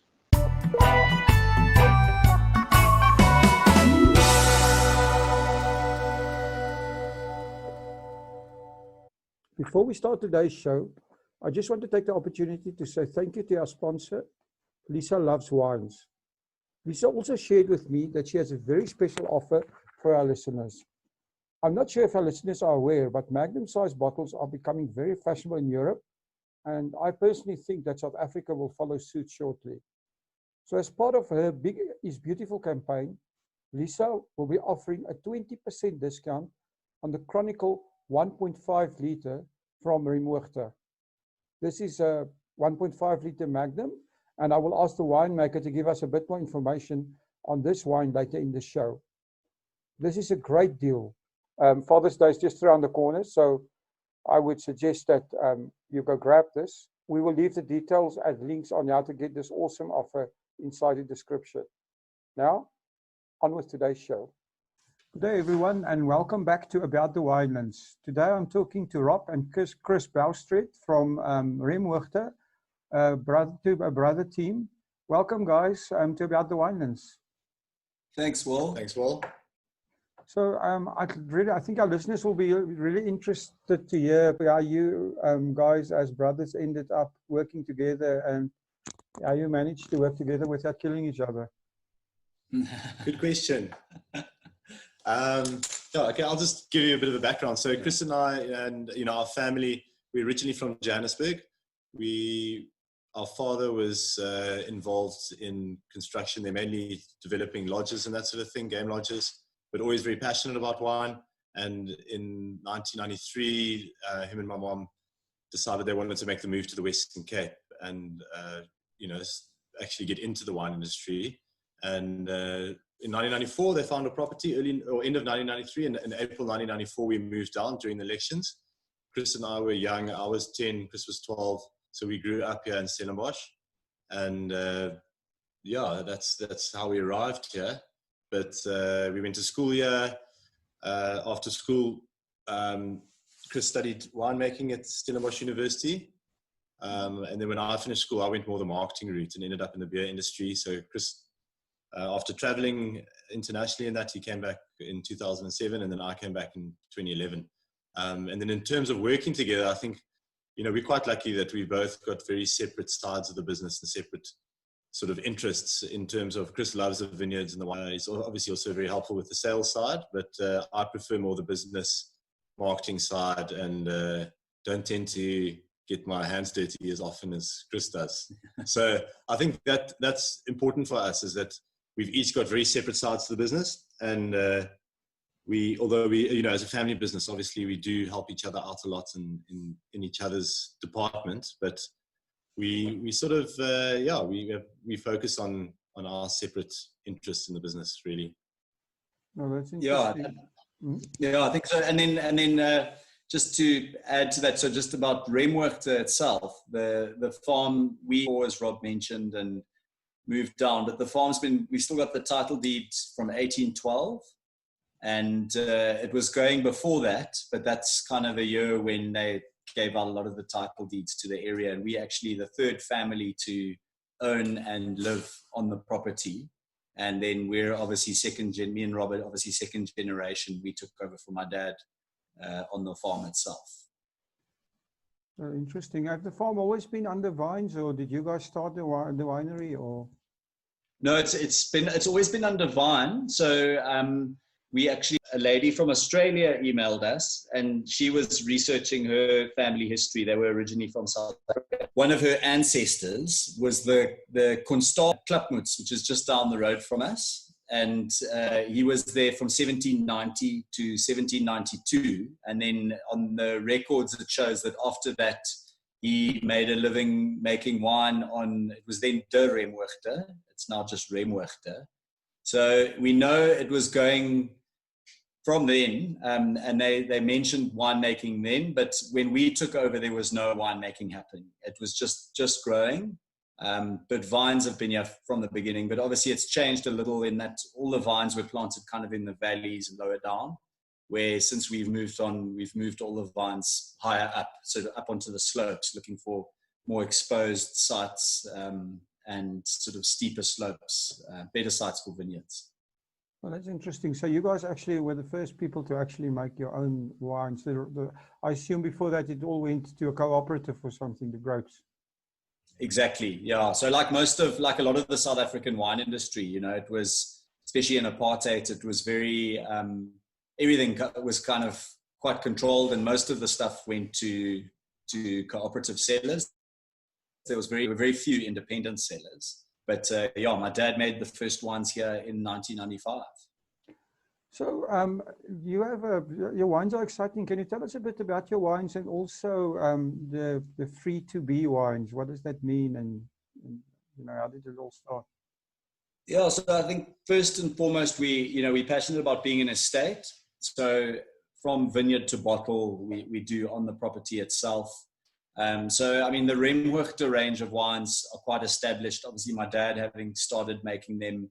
I think myself and Rob, we've refined it a little in that we've cut 1 or 2 lines and sort of refined our portfolio. So we have 6 main wines that we produce now, which are, we do 2 Chenin Blancs. So Chenins are our main white focus under Remhoogte. And then we do a varietal pinotage, a varietal chronicle, which is a Cape blend. And then our reserve is our Sir Thomas Cullinan. So we've got 6 wines under the Remhoogte stable, which, as mentioned, Remhoogte are quite established. We've been making it for a long time. We've got to stay consistent, and so people kind of know what to. Free to be, we started about 3 years ago, 4 years ago now. The idea behind the free to be was to just allow a little bit of space to be a little bit more creative. To try different techniques, maybe different varietals. So it's basically wines that are not under our Remhoogte, they're not, they don't have to be as consistent as the Remhoogte wines. So we try and keep it interesting with the free to be by changing, varietals or styles every year. So we do a red and a white every year, and there's no kind of recipe on what it is. But generally the reds, we try and make fresh, light, and really juicy, easy drinking reds. And then the whites we've varied. We've done a skin ferment Chenin, Weisse Riesling more recently, but very limited quantities, but something that allows me to play a little bit in the cellar. Well, that's interesting. Do you think that the actual market is also changed? A lot of people I talk to mention that millennials are changing our tastes a little bit. Is this part of the reason why you guys are experimenting? Yeah, definitely. I think the free to be opportunity for us to create to make exciting wines that opened up possibly new outlets for us. High-end restaurants, something that sommeliers could really get excited about, skin ferment wines and interesting cultivars. So it's basically opened up a few doors for us where, like Chris said, the Remhoogte brand is very consistent and long running. And the free to be is more of sort of a natural style of winemaking, and which is obviously on trend at the moment. And internationally, we found as well with our importers in the UK and the USA, there definitely is a market for a wine like the free to be. There's a lot of excitement about, really minimal interference, natural style winemaking, and interesting methods in the cellar as well. So that wine has opened up some doors for us in those markets. And I think, like you said, it tends to be the millennials. What is the situation with vegan wines and that whole issue? So I mean, vegan is basically no animal products. And as I'm sure you know, with wine, the additives or stuff that you're allowed to add would surprise most people. I think, the number of, the number of products you're able to add and where they come from is pretty scary. But I think one of our things from when my dad started was that we believe wine's made in the vineyard. So when it comes to cellar, we don't want to add anything and we don't want to take anything away. So we want what you taste in the bottle to be what comes from the vineyard. So we do across all of our wines, we have a sort of a minimal interference or intervention philosophy. So put a lot of work into the vineyards to getting the grapes right, bring them into the cellar, let them ferment, mature them, and then bottle them. So maybe just a little bit of sulfur before bottling, but everything's unfined, unfiltered, and just basically trying to keep our wines as authentic as possible. But vegan, I mean, so one of the main, especially in red wines and white wines, one of the main sort of animal derivative products is protein or albumin from eggs, so that they use for fining, specifically in reds. And fining obviously is removing some of the excess tannin, rounding and sort of softening process in the wine. But obviously by adding that, it makes the wine not vegan. So yeah, it's a bit of a loaded kind of sort of subject, but yeah, I mean, we don't, because we don't add anything, we are sort of considered vegan. We're not just certified by anyone, but yeah, that's basically that. It's going to be, I think it's going to be an interesting space going forward. So you guys are also involved with craft beers. Can you tell us, that sounds like, you know, like also a bit of fun. Can you tell us about that? Yeah, so I think the craft beers came about. So I worked for SAB before I came to the business, and I left SAB in sort of middle of 2011 when craft beer was really starting to get onto the scene. I had a few outlets of mine in Cape Town that started delisting mainstream beers, and they were just listing the craft beer. And Chris and I have always enjoyed complex, particularly Belgians, and through friends of ours, we realized it is possible to make your own brewing setup. So we made a 50-liter setup. We started brewing some beer. I found it quite boring, but Chris enjoyed it. So he made quite a lot of beer, and it was more than we could drink. So we just started selling it from the tasting room, and there was quite a wanted another guy in PE. So then we built a bigger setup, a 500-liter setup, and yeah, by the end of 2012, we were brewing flat out and selling a lot of beers, and that was the early days of the craft beer sort of industry before all the other breweries popped up all over the country. So it went quite well, and you know, our focus has always been wine, so that was sort of a side project. And you know, as soon as it became a bit more competitive and everything like that, you know, we decided just to focus on the wine. So we still sell the beer from the tasting room. We've got a few retail stores in and around Stellenbosch that stock it. So we don't make a lot. We actually outsource the brewing now because we needed the brewery for wine storage. So we've got a friend who brews for us, and so the Wild Beast beers are still available, but just from the tasting room in a few retail outlets around Stellenbosch. Oh, that's amazing. You mentioned the game camp you have. Tell us a little bit about the game on the farm and what you guys are doing in terms of conservation. So yeah, so I mean, basically the game started just as you know, moving down from Johannesburg, we used to spend a lot of time in the Lowveld. And like Rob mentioned, my dad, before we came down here, he developed a few game reserves, and wildlife has always been a passion of his. And I think when we set up down here, we removed a lot of the vineyards, as I mentioned, in the valleys.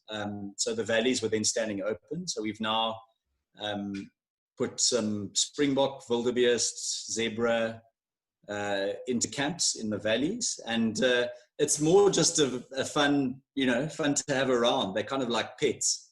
So it's yeah, area that we can't, or that we wouldn't really use for vineyards anymore because it wouldn't give us the quality we're looking for. We've now kind of dedicated to indigenous fauna and flora. So it's something interesting for visitors to have a look at. And it's just a fun thing for us to have around, you know, rather than having the land just standing open, we've put some wildlife on. So, yeah. Oh, that's interesting. So you mentioned Cullinan and the Cullinan diamond. I'd love to hear that. I think everybody would love to hear that story. Yeah, so that was, you know, it's a bit of our family history.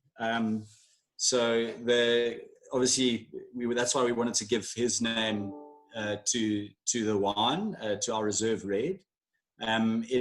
He came over with his parents in it was the mid 1800s, and his dad started a transport company, and they were transporting obviously with ox wagons sort of up and down the coast, up into the Eastern Cape and that. And on one of the trips, his dad died quite soon after they started it. So Thomas Cullinan was quite young. He was our great-great-grandfather. He took over the business, but it was never really his passion.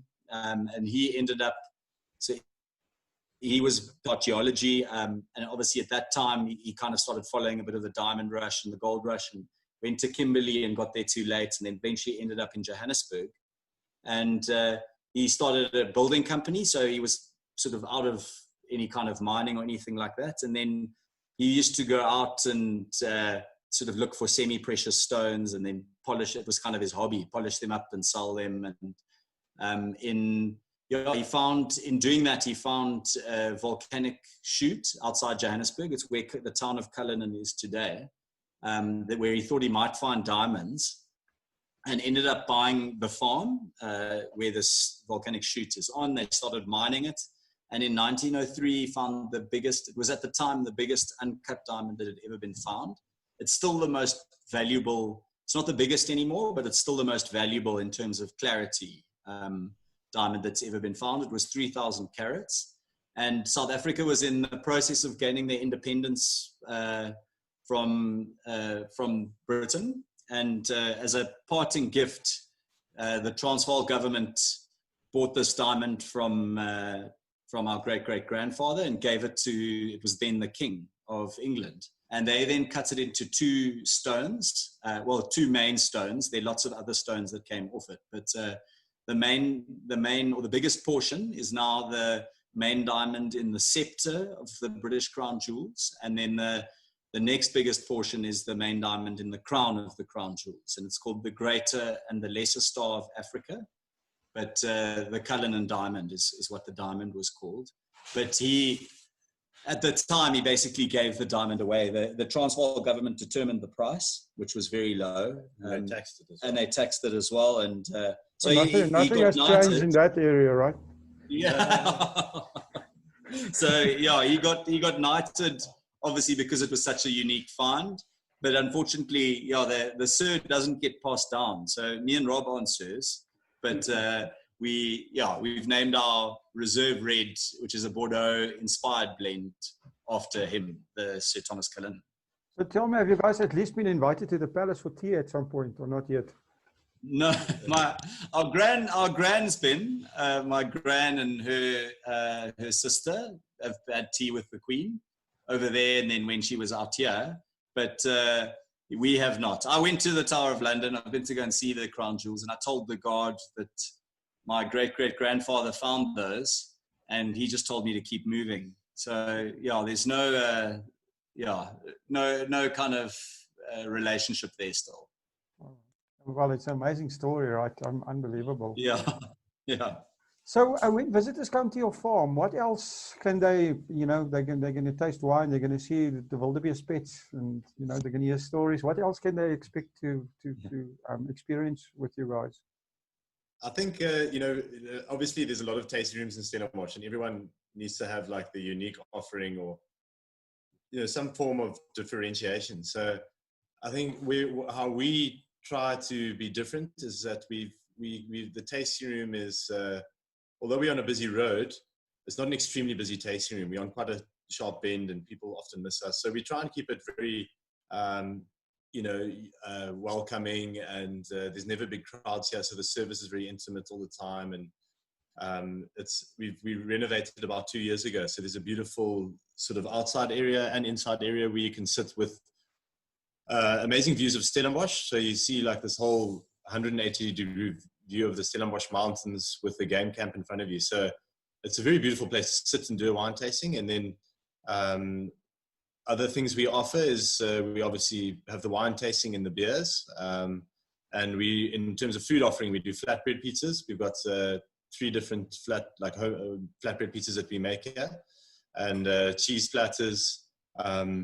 But the focus is very much on the wine. So we don't have a restaurant or anything like that.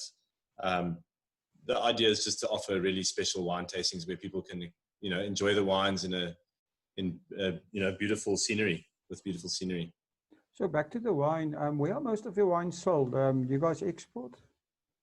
Yeah, so it's roughly 50-50. So in the past, it was more 80 export, 20 local. We've put a lot of focus on the local markets in the last few years. To develop a stronger sort of footprint locally. And so now we had about 50-50. A large portion of our local sales are through the tasting room, probably about 30% of our local sales. And then obviously just the traditional wine markets like Gauteng and in the Western Cape, PE and the Garden Route. The Lowveld, we've got quite a good partner there who sells to the lodges and a little bit in the KZN. Obviously now we've started an online shop, which has done really well over the lockdown period. And then in exports, we've got quite a few international partners. So we work from the US, UK, Belgium, Holland, Germany. Then we've got an import in Mexico, Singapore, Japan, a little bit to Mauritius, and then, locally, we're closer to home, it's, Botswana and Mozambique. So it's sort of all over, but I'd say the bulk of it is the US is our biggest market, and Europe, split between UK, Belgium, Holland, and Germany. Okay, interesting. You mentioned your online shop, and obviously, this whole coronavirus has really forced all of us, everyone has to rethink their business models. Do you guys have any other changes or ideas in mind? I think, through this, it's clear that direct sales are going to just get more and more popular. I mean, people wanting to buy directly from the seller in the comfort of their own homes, whether it's online or through other channels. But yeah, I think we have put more of a focus on our online shop, and we've had help from our sister with, making sure that we're keeping active on social media over the lockdown period, just to not lose momentum. So taste room is important for us, but trade is still the most important. I mean, our wines, we really want them to be drunk in restaurants and where people can really experience them. And then once they have, follow that out and go and get it from retail stores. So we're not really at any of the big retailers. It's mainly the smaller independent wine shops and bottle stores. But going forward, I think everyone realizes that direct selling and online is more important than it has been in the past, I think. I think that's true. So what is the most important thing that you guys have learned from your wine journey? Yeah, that's a good question. I think, I suppose, we haven't been in it for that long. So I've been on the farm for 13 years, which I suppose is actually quite a long time. But I think just to stick at it and be consistent. I think, we were talking to a French friend of my dad's when we had just started, and he said, the wine industry is only tough for the first 100 years, and then it gets much easier. So I think it's just keeping at it and staying consistent, and I think that's where we've got to be a little bit careful nowadays in following fads and fashions and what's in and what's not. I think we just want to do what we do the best we can, and try not follow these sort of fashions and fads, So, I mean, we've been looking at what varietals to plant over the last little while. And, we know Bordeaux varietals and Pinotage, it's what we do best, So we're going to stick at that. And what we're planting now has got to be working for our kids, in 20 or 30 years time. So the vines are still going to be there, and they're going to be producing fruit at its peak. So I think it's looking long term, not really living in the now, and not following fads, which is very it's foreign in the environment that we kind of in at the moment, in the kind of everything must happen now.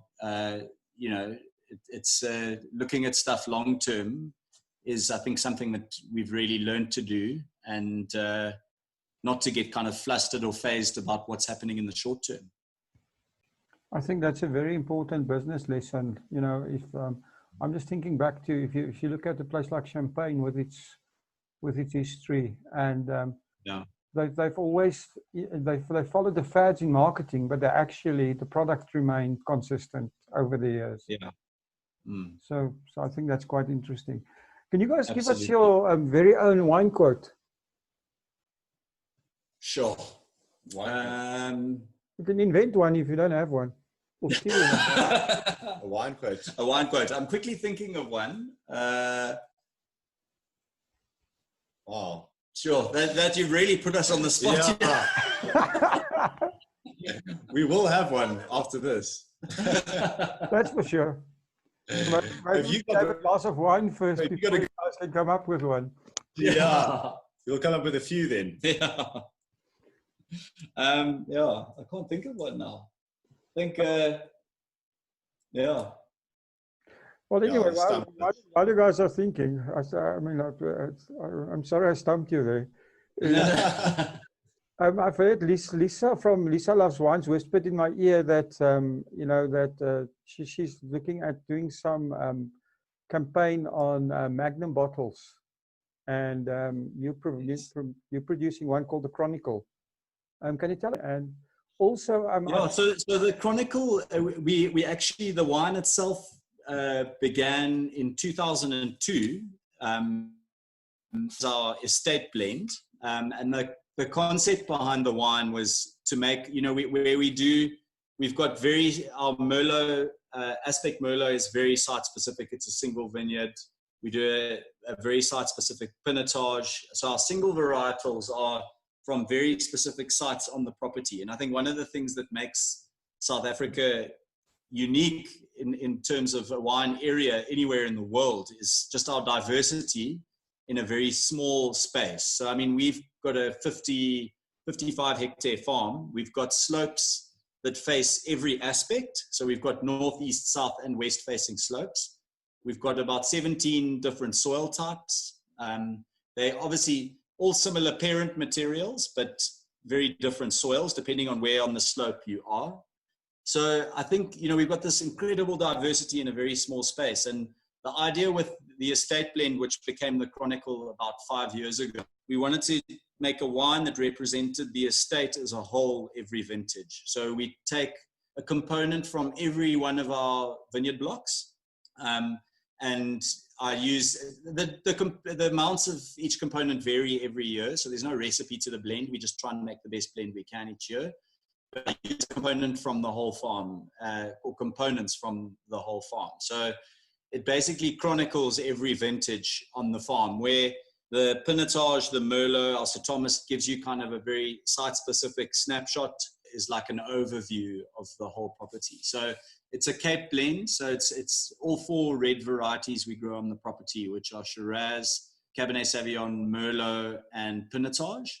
And basically, I make everything separate. I keep each block separate for a year. After a year, we'll make up blends. So we rack it, go back to barrel for another year. So it's 2 years in barrel, all French oak, and then racked and bottled. And the idea with the magnums of the Chronicle is that we wanted to, specifically on that wine, do a magnum. So obviously 2 bottles at a more competitive price. So it's less, it costs a little less than what 2 bottles would cost you.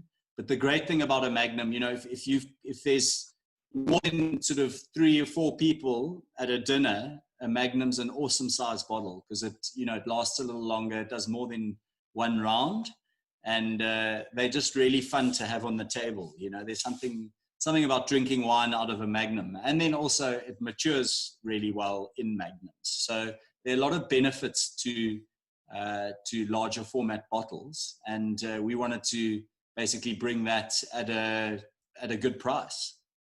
So that's interesting to me, because in Europe it's becoming a party and stuff like that. We're just talking about fashion and fads. Do you guys think it's going to be something that will take off in South Africa a bit more and become a fashion? I don't know. It's such a good question. It's very difficult to say because people still always tend towards 750s, to normal size bottles. I think. It's a strange, maybe it's just habits and what people are used to, but we hope it will. I mean, for us, the magnums have been doing really well, especially around kind of, around the festive season. So like then again in Easter, I think family gatherings, people love the magnums, but general everyday wine shopping, I think it'll always be 750s. But the other thing, the magnums they're big to carry. They, to fit in a fridge, they don't fit as easily. So I think hopefully it's something that takes off, but I don't think it'll ever overtake 750. Yeah, I think. Well, at the moment, there is something coming up where magnums could be a little bit of a gift, and that's Father's Day, right? Is soon. Yes, absolutely. So anybody listening should go grab a magnum from you guys for Father's Day. I think it's a fantastic gift. Yeah. Cool. So guys, when how do people, if people want to get hold of you, how do they get hold of you guys? How do they buy your wines? What is the way? The best would be through our website, which is www.remhoogte.co.za. We've got all our contact information on there, and info. There's tasting notes on each of the wines, a bit of information about our accommodation and our tasting room. So that's got all the basic information. Otherwise, anything more, they can contact us directly. So email addresses and contact numbers are on the website as well. Otherwise, Instagram, we Remhoogte Wine Estate, and the same on Facebook, which is a good way just to see what we're up to as well.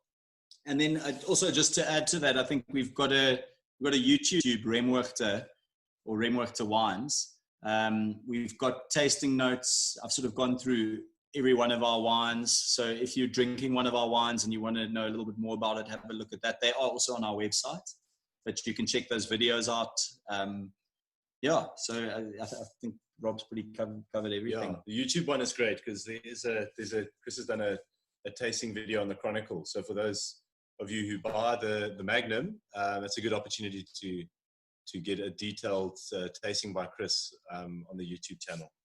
That's amazing. I mean, I think that is also a way forward, right? To get that information and awareness about your wines and stuff out on platforms like YouTube is absolutely awesome.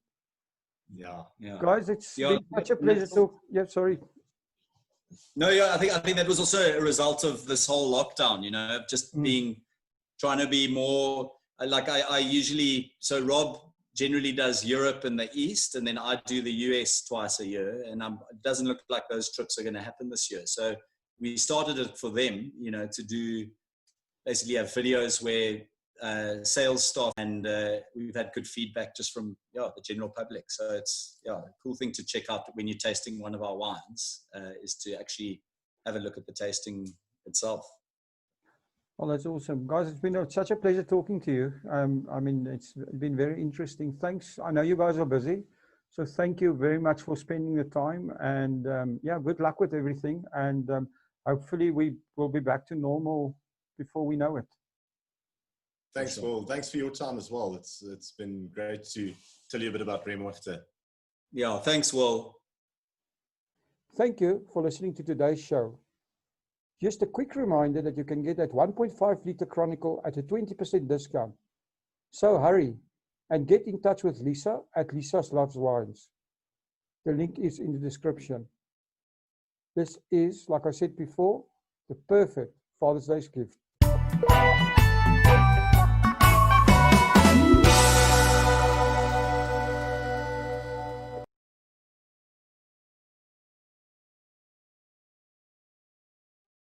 Welcome to About the Winelands. In this show, we'll be chatting to leaders, influencers, wine producers, restaurants, wineries businesses, and other role players. Tune in every Wednesday, Friday, and Sunday for our latest episodes. You will find us on YouTube, Facebook, Instagram TV, Google Podcast, Apple Podcast, and Spotify.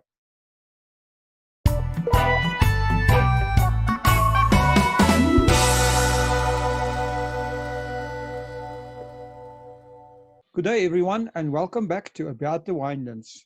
Today, I'm the owner of Landskroon Wines. Welcome to About the Winelands, Paul. Thank you, Will. It's a pleasure to be here this afternoon talking to you. You have a long history in the wine industry. Can you tell us a bit about yourself and how you became involved with the wine industry? Yeah, maybe I should take it back a bit further. It all started in 1689 when three de Villiers brothers arrived in South Africa from France. They came from a little town called Niort in La Rochelle, and they started farming in the Franschhoek Valley. One of the brothers, my ancestor Jacques, acquired the farm Boschendal that we still know today as Boschendal. They farmed there for about 100 years and in Franschhoek, and then they moved to Boschendal. And then in 1874, the family decided to move to the Achterpaal where we are now. They started on the farm Weltevreden. And then later on, my granddad bought 2 adjacent farms. And in 1963, my late dad and his brother bought the farm Landskroon. So we consolidated the 4 pieces of land and we farmed it under the name Landskroon. Wine has always been made on the property and was mainly sold in bulk. But in 1974, exactly 100 years after they moved here, we started bottling our own wine under the name Landskroon. The first one was a Cinsault. And I, of course, grew up on the farm and enjoyed, working on the farm during holidays and so on. And I think that's where the love for farming and eventually winemaking comes from. Oh, that's amazing. Amazing story, right? And you've been on the farm, obviously, your whole life.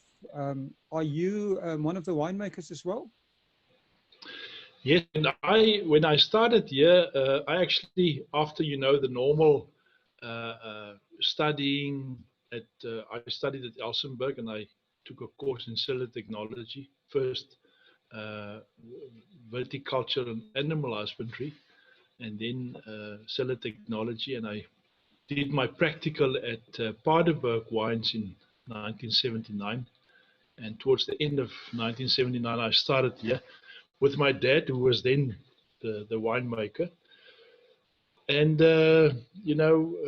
within the next 2 years, we made quite a few changes because the business excelled a bit, especially with the establishment of estate wineries. I think when we established the Landskroon wines, there were only about 27 private-owned estate wineries, and then, of course, the number of co-ops. And where we've got today, probably about, 500 small wineries. So it grew into, quite a large business over the years, the whole wine industry as such. Oh, that's interesting. Tell me, Paul, our listeners would be interested, what is the difference between an estate and a cooperative winery? In those years, it was the establishment of an estate grapes or sell grapes if you're registered make wine from the grapes from your own farm. We later deregistered, so we were only then known as Landskroon Wines and not Landskroon Estate Wines. That enabled us to buy in grapes if we wanted to, or buy in wine and then blend with our own wines. But still today, most of the time, everything that we produce or we sell in the bottle comes from our estate. If there's a shortage of some wine at a certain stage, or we had a bad year, for instance, for pinotage or whatever, then we can buy in. There are not a lot of estates as such remained, because I think most of them saw the benefit of maybe buying in some grapes at a certain stage, or maybe buying some wine. But at that stage, I think it was a good idea to establish this own private bottling of wine and have the terroir and also the specific area demarcated as an estate or a private seller. Oh, that's interesting. So when people come to your estate, what can the guest experience when they come there? Landskroon is probably more well known for their reds. About 90% of our crop is red. We have 15 different cultivars, ranging from Cinsault, Pinotage, Cabernet, Merlot, the whole range. We've got a few not so well-known cultivars as well, like Petit Verdot and Malbec.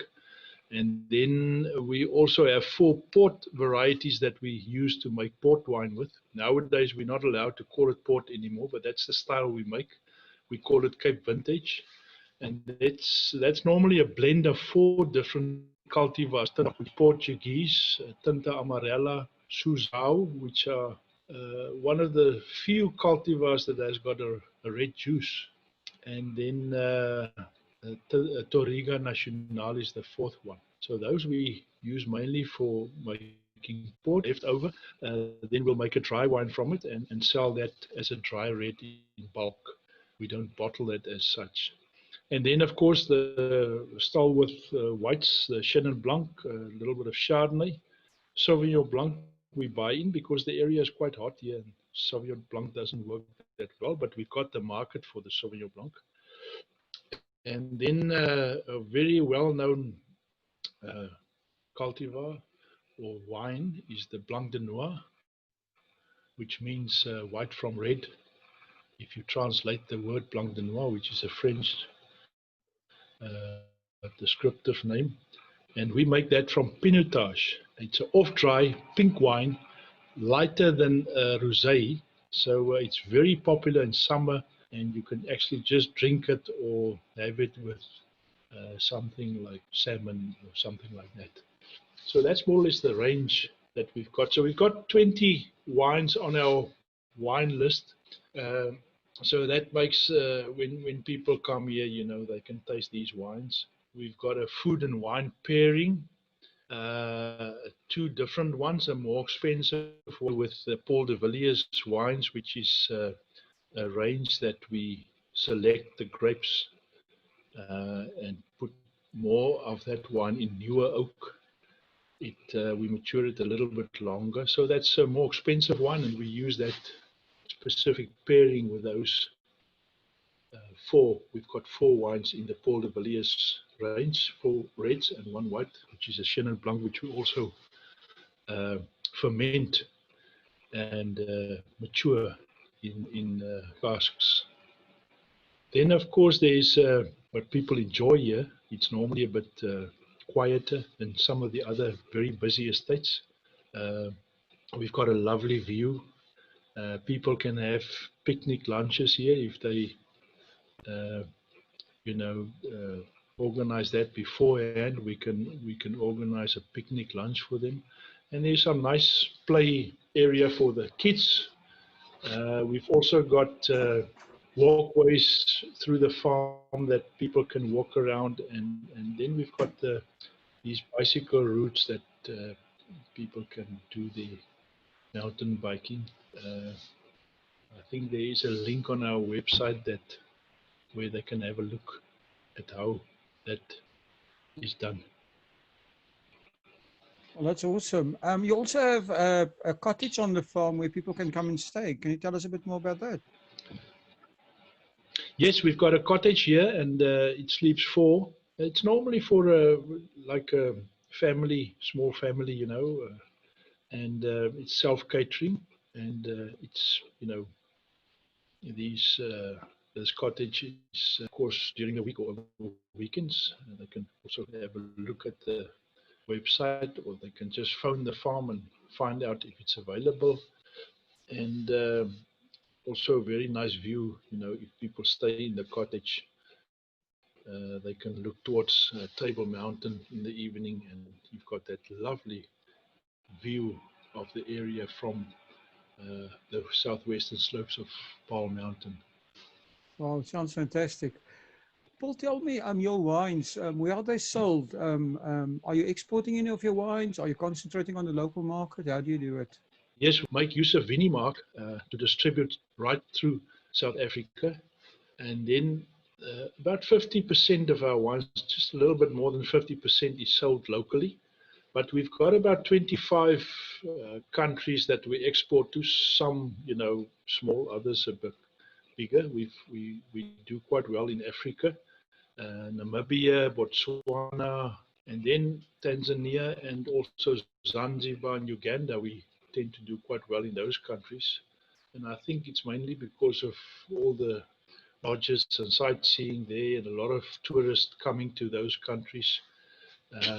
And then we have a company in Minnesota, in the USA, which, they service a few states from there. And then different agents that sell our wine there.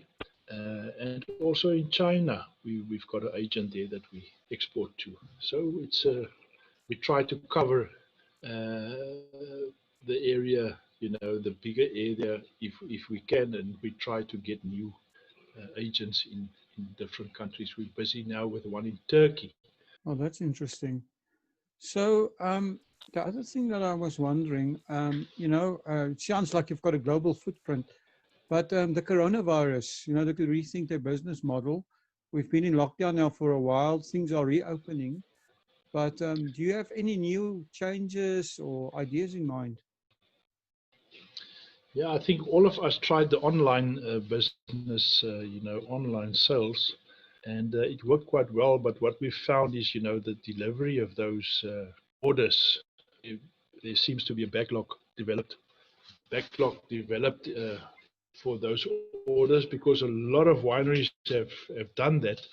And I think the companies that do deliveries didn't really expect the online orders to grow that as it did over the last 2 months. We of course couldn't deliver everything we couldn't deliver, so we had to wait for the next stage to open up that we can start delivering. So there was quite a big number of orders that had to be delivered suddenly, and I think that was the one problem. But I think that's a thing that one can look at in future as well, when everything gets a bit more calm. That the type of sales that a lot of wineries will look at and will try to make better in future.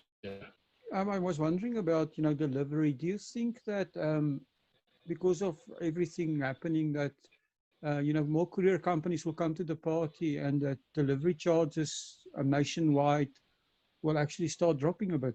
Hopefully that will happen. I think after, this period that a lot of deliveries had to be done in a short period of time, one that does that type of business, I'm talking about the courier companies now, will probably relook their whole strategy and how they will handle it in future. But I think the biggest problem was all of these orders, although it came in over a period of 2 months, maybe had to deliver everything. All of the wineries experienced the same problem.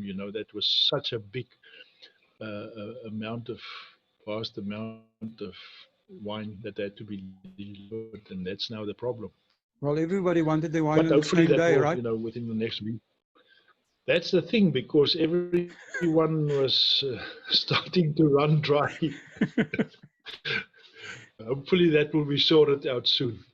I think it looks like things are, slowly creeping back to normal, and so hopefully that will happen. So, Paul, your wine journey has been long, and what is the most important thing you've learned from your wine journey? I think the whole wine making, every year there's a new thing that you learn and that you try from time to time. One has your recipe, that works for you.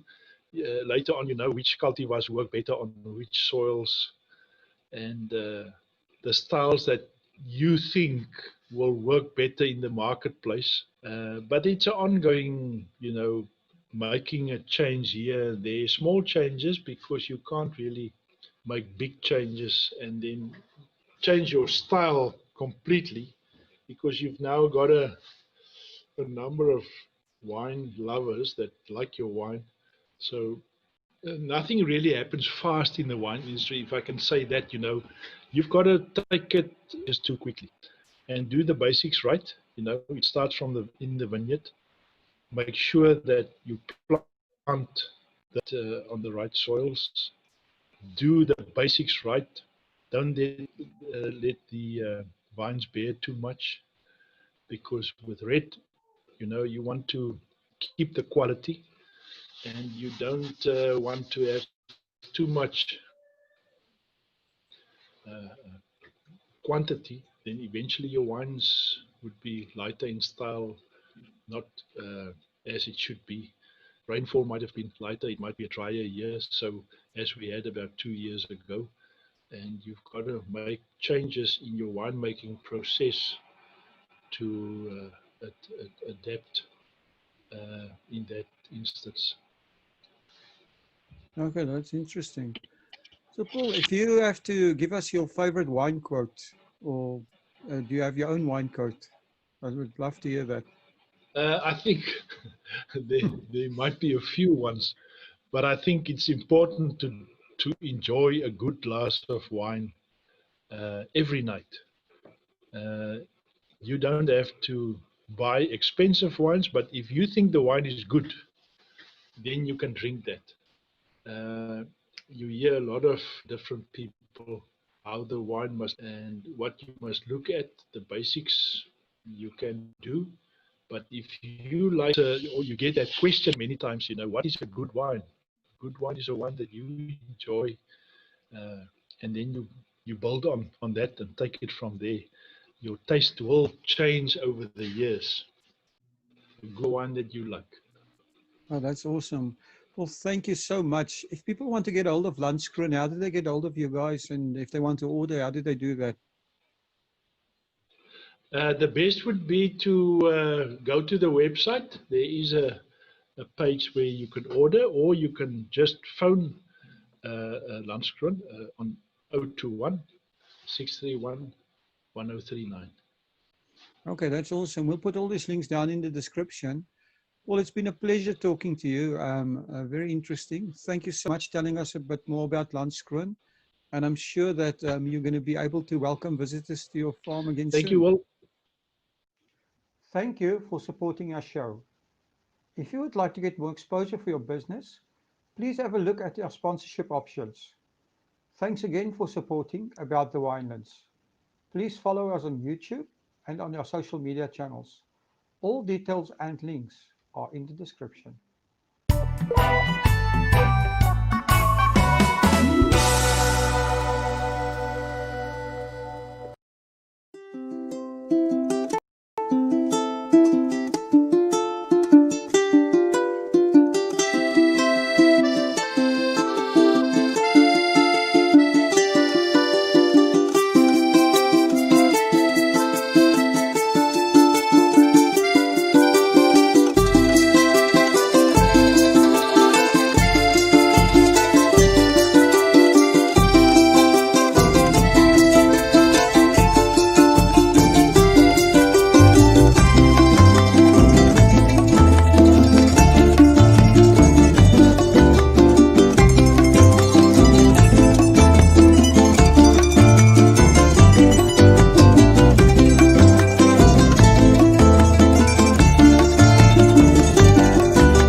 Hi, Patrick James Robertson from the Fishwives Club Boutique Winery. Just had a fantastic swim here at Camps Bay Tidal Pool. You can see behind me here the 12 Apostles. It's absolutely stunning. Really beautiful scenery here in Cape Town. The water's nice and chilly on the Atlantic side. It's perfect for swimming and really waking all parts of you up. But my message today, we have another lockdown on sale of alcohol, and really the South African businesses are really suffering under these really draconian measures that our government is taking, and we believe incorrectly, and there's a lot of protests going on to save South African businesses and all the people it employs, because there's just no support from the government at all, and we have to fend for ourselves. And my message out there to business owners and entrepreneurs is that we just got to work together and look out for each other and pull together.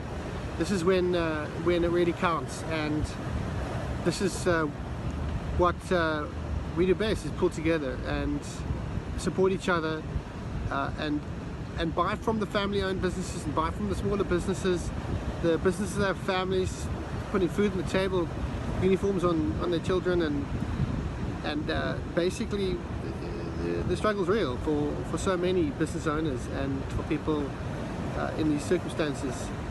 So that you just persevere. It's really tough, but this is what makes you. Makes you or breaks you, and you've got what it takes to pull through, and you've got everything you need, even though it doesn't seem it. We've just got to have faith and dig deep and pull through, and we will pull through, and we will succeed. We will get through it. We'll survive, one way or the other. So just have faith, love each other, support each other, and let's get through this together.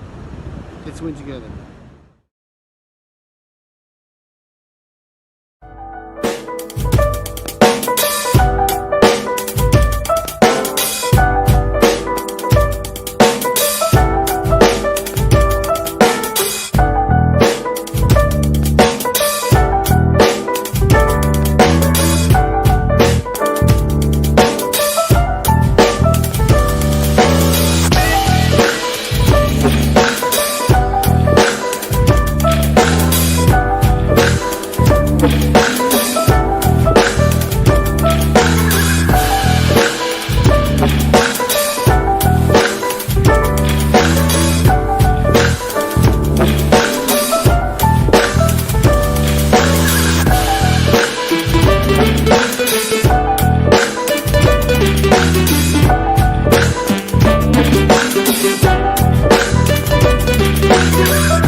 Welcome to About the Winelands.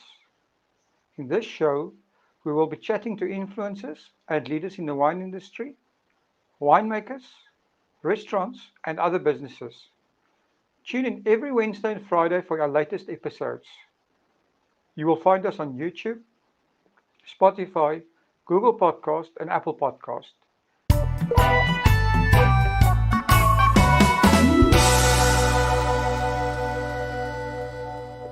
Be sure to subscribe so that you do not miss out.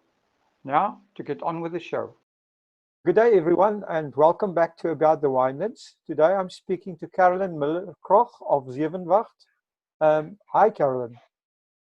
Hi, Will. How are you? I'm great, thank you. Enjoying the time to be able to chat to lots of people, using the time productively yourself. Absolutely. Yeah, no, it's been good. I've spent some precious time with my daughter. I travel a lot, so this has been a time to catch up and just have some good family times. But it's been good, and obviously having a little bit of wine on the side helps too. That's always awesome when working for a wine business, right? Yes. Tell us a bit about yourself and how you became involved with the wine industry. Well, currently I'm the National Sales Manager for Zevenwacht Wine Estate. I've been in the industry now for going on 21 years. I think the wine industry almost found me by coincidence. When I was studying, I decided to work at Constantia Wine Estate, just as a sideline job while I was studying. So I was in the cellar door when I did cellar tours and listening to the senior staff and listening to the winemakers, the bug really bit. So growing up in a family that always enjoyed wine and always used to sip along with my mum and my dad, but never really understanding what it was all about. And I think from those Constantia days, I decided I'm going to follow the wine path and see where it takes me, and here I am today. Amazing. Were your studies related to wine at all? Well, I actually started off with law and then proceeded to move into marketing and public relations. So it was an interesting combination. And then subsequently, I did my Cape Wine Academy diploma. So it started off in a very different level, and then I made a kind of move into which would be more relevant on the wine side. Wow, amazing. How long have you been with Zevenwacht? I started last year, March. So just over a year now. And before that? Before that, I was at Thelema Mountain Vineyards. And then I was at Distel, Kleine Zalze, Steenberg, Glencarlu. So some really amazing names that I can, add to my CV. Oh, that's amazing. So Zevenwacht itself, can you tell us a little bit more about the history of Zevenwacht? Yes, of course. Zevenwacht actually has a wonderful history, steeped in a lot of interesting tradition. And the property itself has always been on the farming side. And then probably in about, I think it was about 1903, they discovered cassiterite, which is the raw ore that is made into tin. So the mine was basically built. So there's still the original winch and boiler on the farm today, and we actually still have the shafts on the farm, hence why one of our tiers is called the Tin Mine Range. And then that ended probably just before World War I, and it went back into farming. Then in about 1992, Harold and Denise Johnson bought the farm as a going concern. So it was already planted out to vineyards. But what Harold and Denise then decided to do is upgrade the entire facility. So there was a lot of vineyards that were pulled out and replanted. So effort was put into understanding our true terroir and what really suits our farm. We're in a wonderfully unique position. So, and we're very much driven towards a Sauvignon Blanc because of where we are situated. And that went right through to the vinicultural side too, and looking at the cellar and seeing, best practices. So that's a bit of background on who we are. So Zevenwacht actually is a Dutch word, and it means 7 expectations. 7 expectations, right? Talking about expectations, what can the guest expect or experience when visiting your estate? So we are very fortunate to have a beautifully sized estate. And there's so much that you can do on it. For those who haven't been to Zevenwacht, I think to drive in through those gates, and the first thing you see is just beautiful vineyards, and you drive down this oak-lined road, and that will give you of what to expect. So we see ourselves as a lifestyle estate, and we encourage people to visit our farm, not just to taste wine, but come and jog on the farm. And we've got mountain bike courses. There's a 4x4 course, which the 4x4 club manages. Just simply enjoying our conservancy and and nature itself. And then over and above that, we obviously have our wine tasting center. So, and there are different choices that you can to choose to enjoy our wine. So whether it's a cheese and wine pairing, whether it's a chocolate and wine pairing, or it's simply you just choosing which wines you would like to taste. We also have a restaurant, and part of that restaurant is our picnic area. So our restaurant is very much towards South African style cooking with a nice twist. Chef Henna heads up the kitchen. We have lovely reviews that come through from that side. We obviously then also have our country inn. There's 13 rooms in total. We have Bequena Spa that forms part of the enjoyment of the farm with gorgeous views. Yeah, so there's quite a few choices to be made when visiting Zevenwacht. Wow, that's amazing. I mean, it seems to me like there's been a progression in your tourism from just first it started off with wine tasting and then into a concept called wine tourism, and now you've got it seems like everybody's going into a complete package of a sort of lifestyle tourism offering in the winelands. Do you offer anything like lifestyle packages where people can do that type of bookings where they come for a certain time with all kinds of stuff included, that type of thing? Yes, most definitely. You'll see now, specifically going into the quieter months, never mind the fact that we're overcoming quarantine, but traditionally going into winter, we generally come out with very nice packages. So it's like a eat, sleep, stay concept, stay for 2 nights.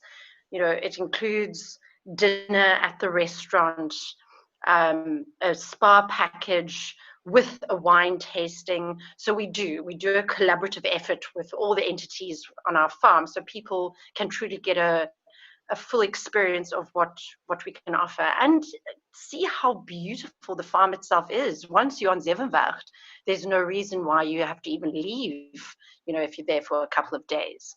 That's true, and your location is very nice as well, close to the airport and close to the rest of our experience in the winelands.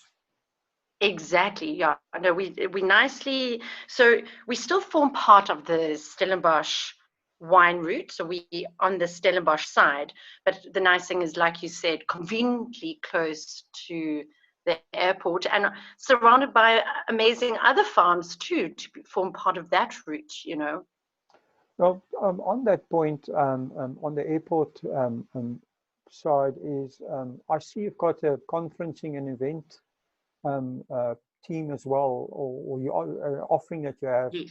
I suppose that's something that you specifically look to build during the winter months to fight this whole tourism winter. Most definitely. We are very reliant on the corporates to assist us through the quieter months. So we have lovely conferencing packages on offer, again, including the different entities on the farm. And then we also advocate for functions and weddings. So if you are interested, I would suggest anyone visiting our website and linking through to our banqueting team for functions and weddings, and through to our hotel team to assist with conferencing. Oh, that's awesome. So now the important stuff. Tell us a bit more about the wines you are producing, and also the Zevenwacht winemaking philosophy. So our philosophy, and I think we're probably not the only one, but it's something that we live true to, is that wine making in essence starts in the vineyard, as we all know. And the wonderful thing is, again, going back to who Zevenwacht is from a position point of view. So we are positioned at quite a high altitude, and we have influences both from Table Bay and False Bay, from a sea influence that cools down the the vineyards completely, especially in our hot Stellenbosch summers. With that said, most of our vineyards are also south to southwest facing. So that also assists from that intense heat. We find that we can have longer hang time, for example, for the grapes. We also have a lovely soil structure, mostly decomposed granite. Like I said, we focus, our biggest plant planted to vine is our Sauvignon Blanc. One of the few Sauvignon Blancs that I think when you actually have, you can enjoy the lack of huge amounts of acidity. You don't need the Rennies while you're drinking it, you know. And that obviously comes along with all the elements that make up to where we can get a beautiful, well-structured wine in general going across all our cultivars, really. So Haugen Viljoen is our cellar master, and he's been with us now just over about a year and a half. And he very much loves focusing on, because of where we are again, on the Rhone cultivar, specifically our Syrah. And then also we have an old vine Chenin Blanc on our farm. So that's become a large focus of ours too. And Chardonnay. So those are basically the three cultivars that we can see formulating with where we are from a placement point of view as our focus wines, you know. Oh, that's amazing. So your wines, Carolyn, where are they sold? I see you're exporting worldwide. Tell us a bit more about your markets. We are. So luckily for the one of the great advantages of working with this brand, we have 4 different tiers to the wine. So we have from our Z collection range, which is our top tier, right through to our lifestyle range, which is our sevens range. And with that, and obviously a few in between, like our tin mine and our estate. So with that said, it's so great to be able to target different markets with the different tiers. The majority of our market sits in our own backyard. We have a huge national presence, of which the majority of that sits in Cape Town. And then, yes, we have a global stance as well. Our biggest markets are Belgium, Netherlands, Germany, UK. And with that said, you know, we are spreading as much as possible. So yes, we are in America, we're in Canada, we're working on towards getting into Asia, and I am personally working on spreading our wings throughout Africa too, because what we've seen is that there is a larger request for well-priced premium South African wines in other African countries. So that's one of our biggest 2020 projects. That's very, very interesting. Just a quick interruption, but I do need to remind you that we are currently in a very difficult time. The South African government has set up a fund where businesses and individuals can donate to support our country through this crisis. Go to the website now and add your small donation. www.solidarityfund.co.za. Please join us all in the fight against COVID-19. That is at www.solidarityfund.co.za. Now, let's get on with the show.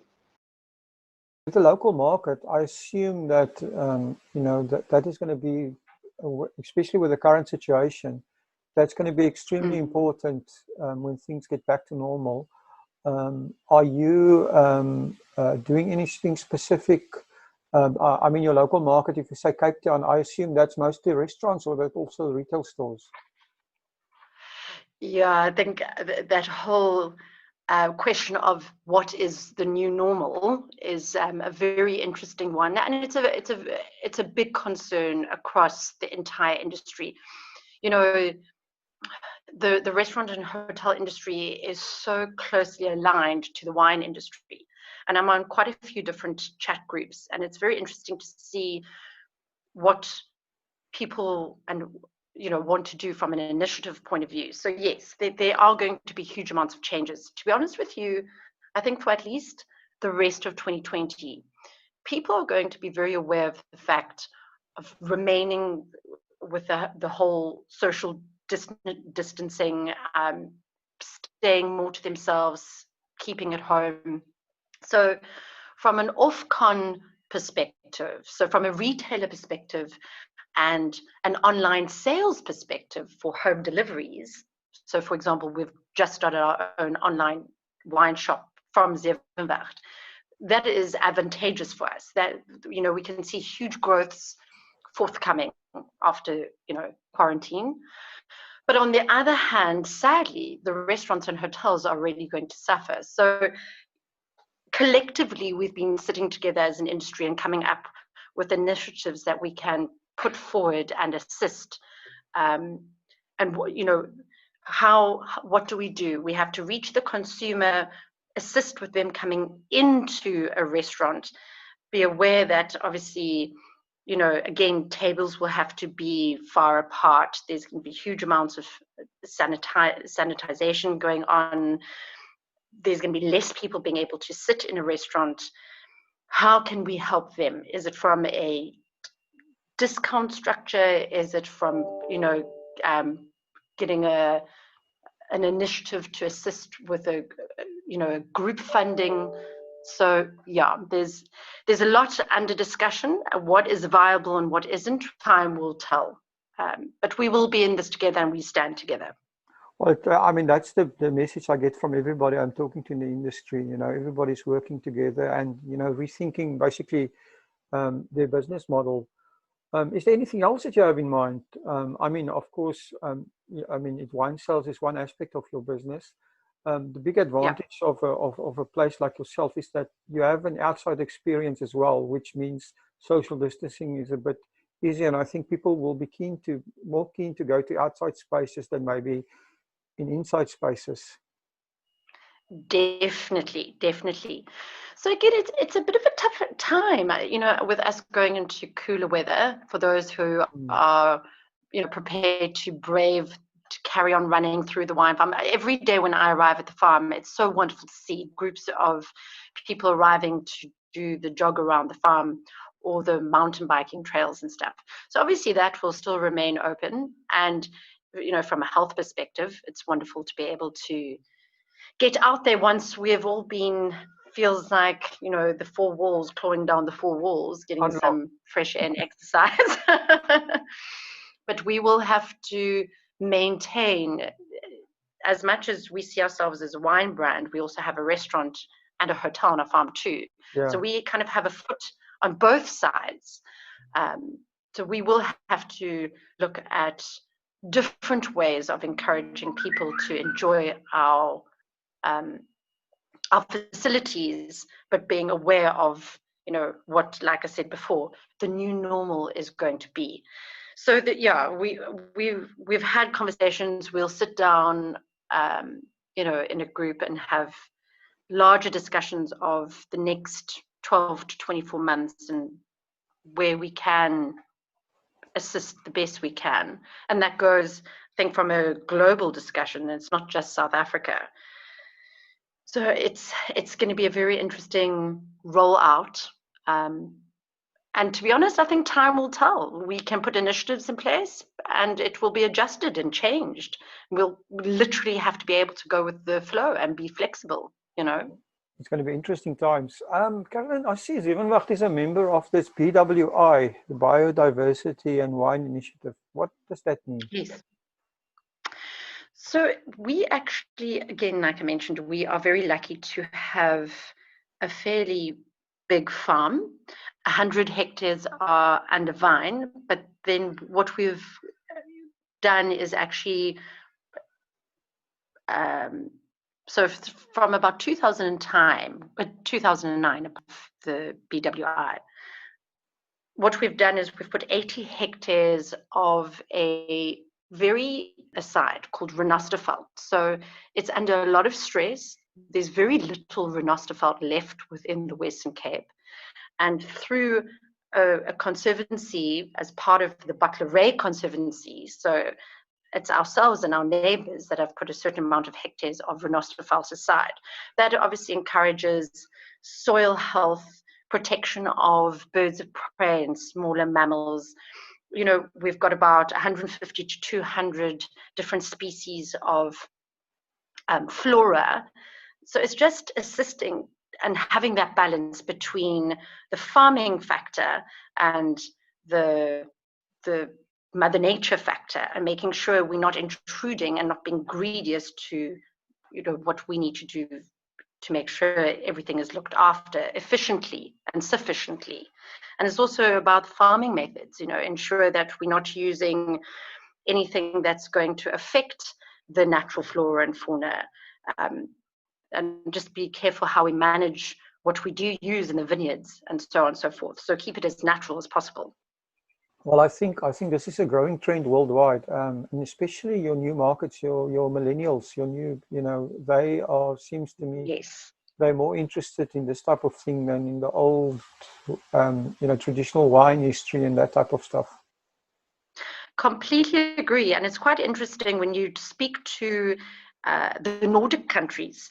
One of the first questions is around, you know, the conservancy and how we protect our farms and how we look after, you know, flora and fauna going through into how people are looked after too. And the other question is whether we're vegan as well.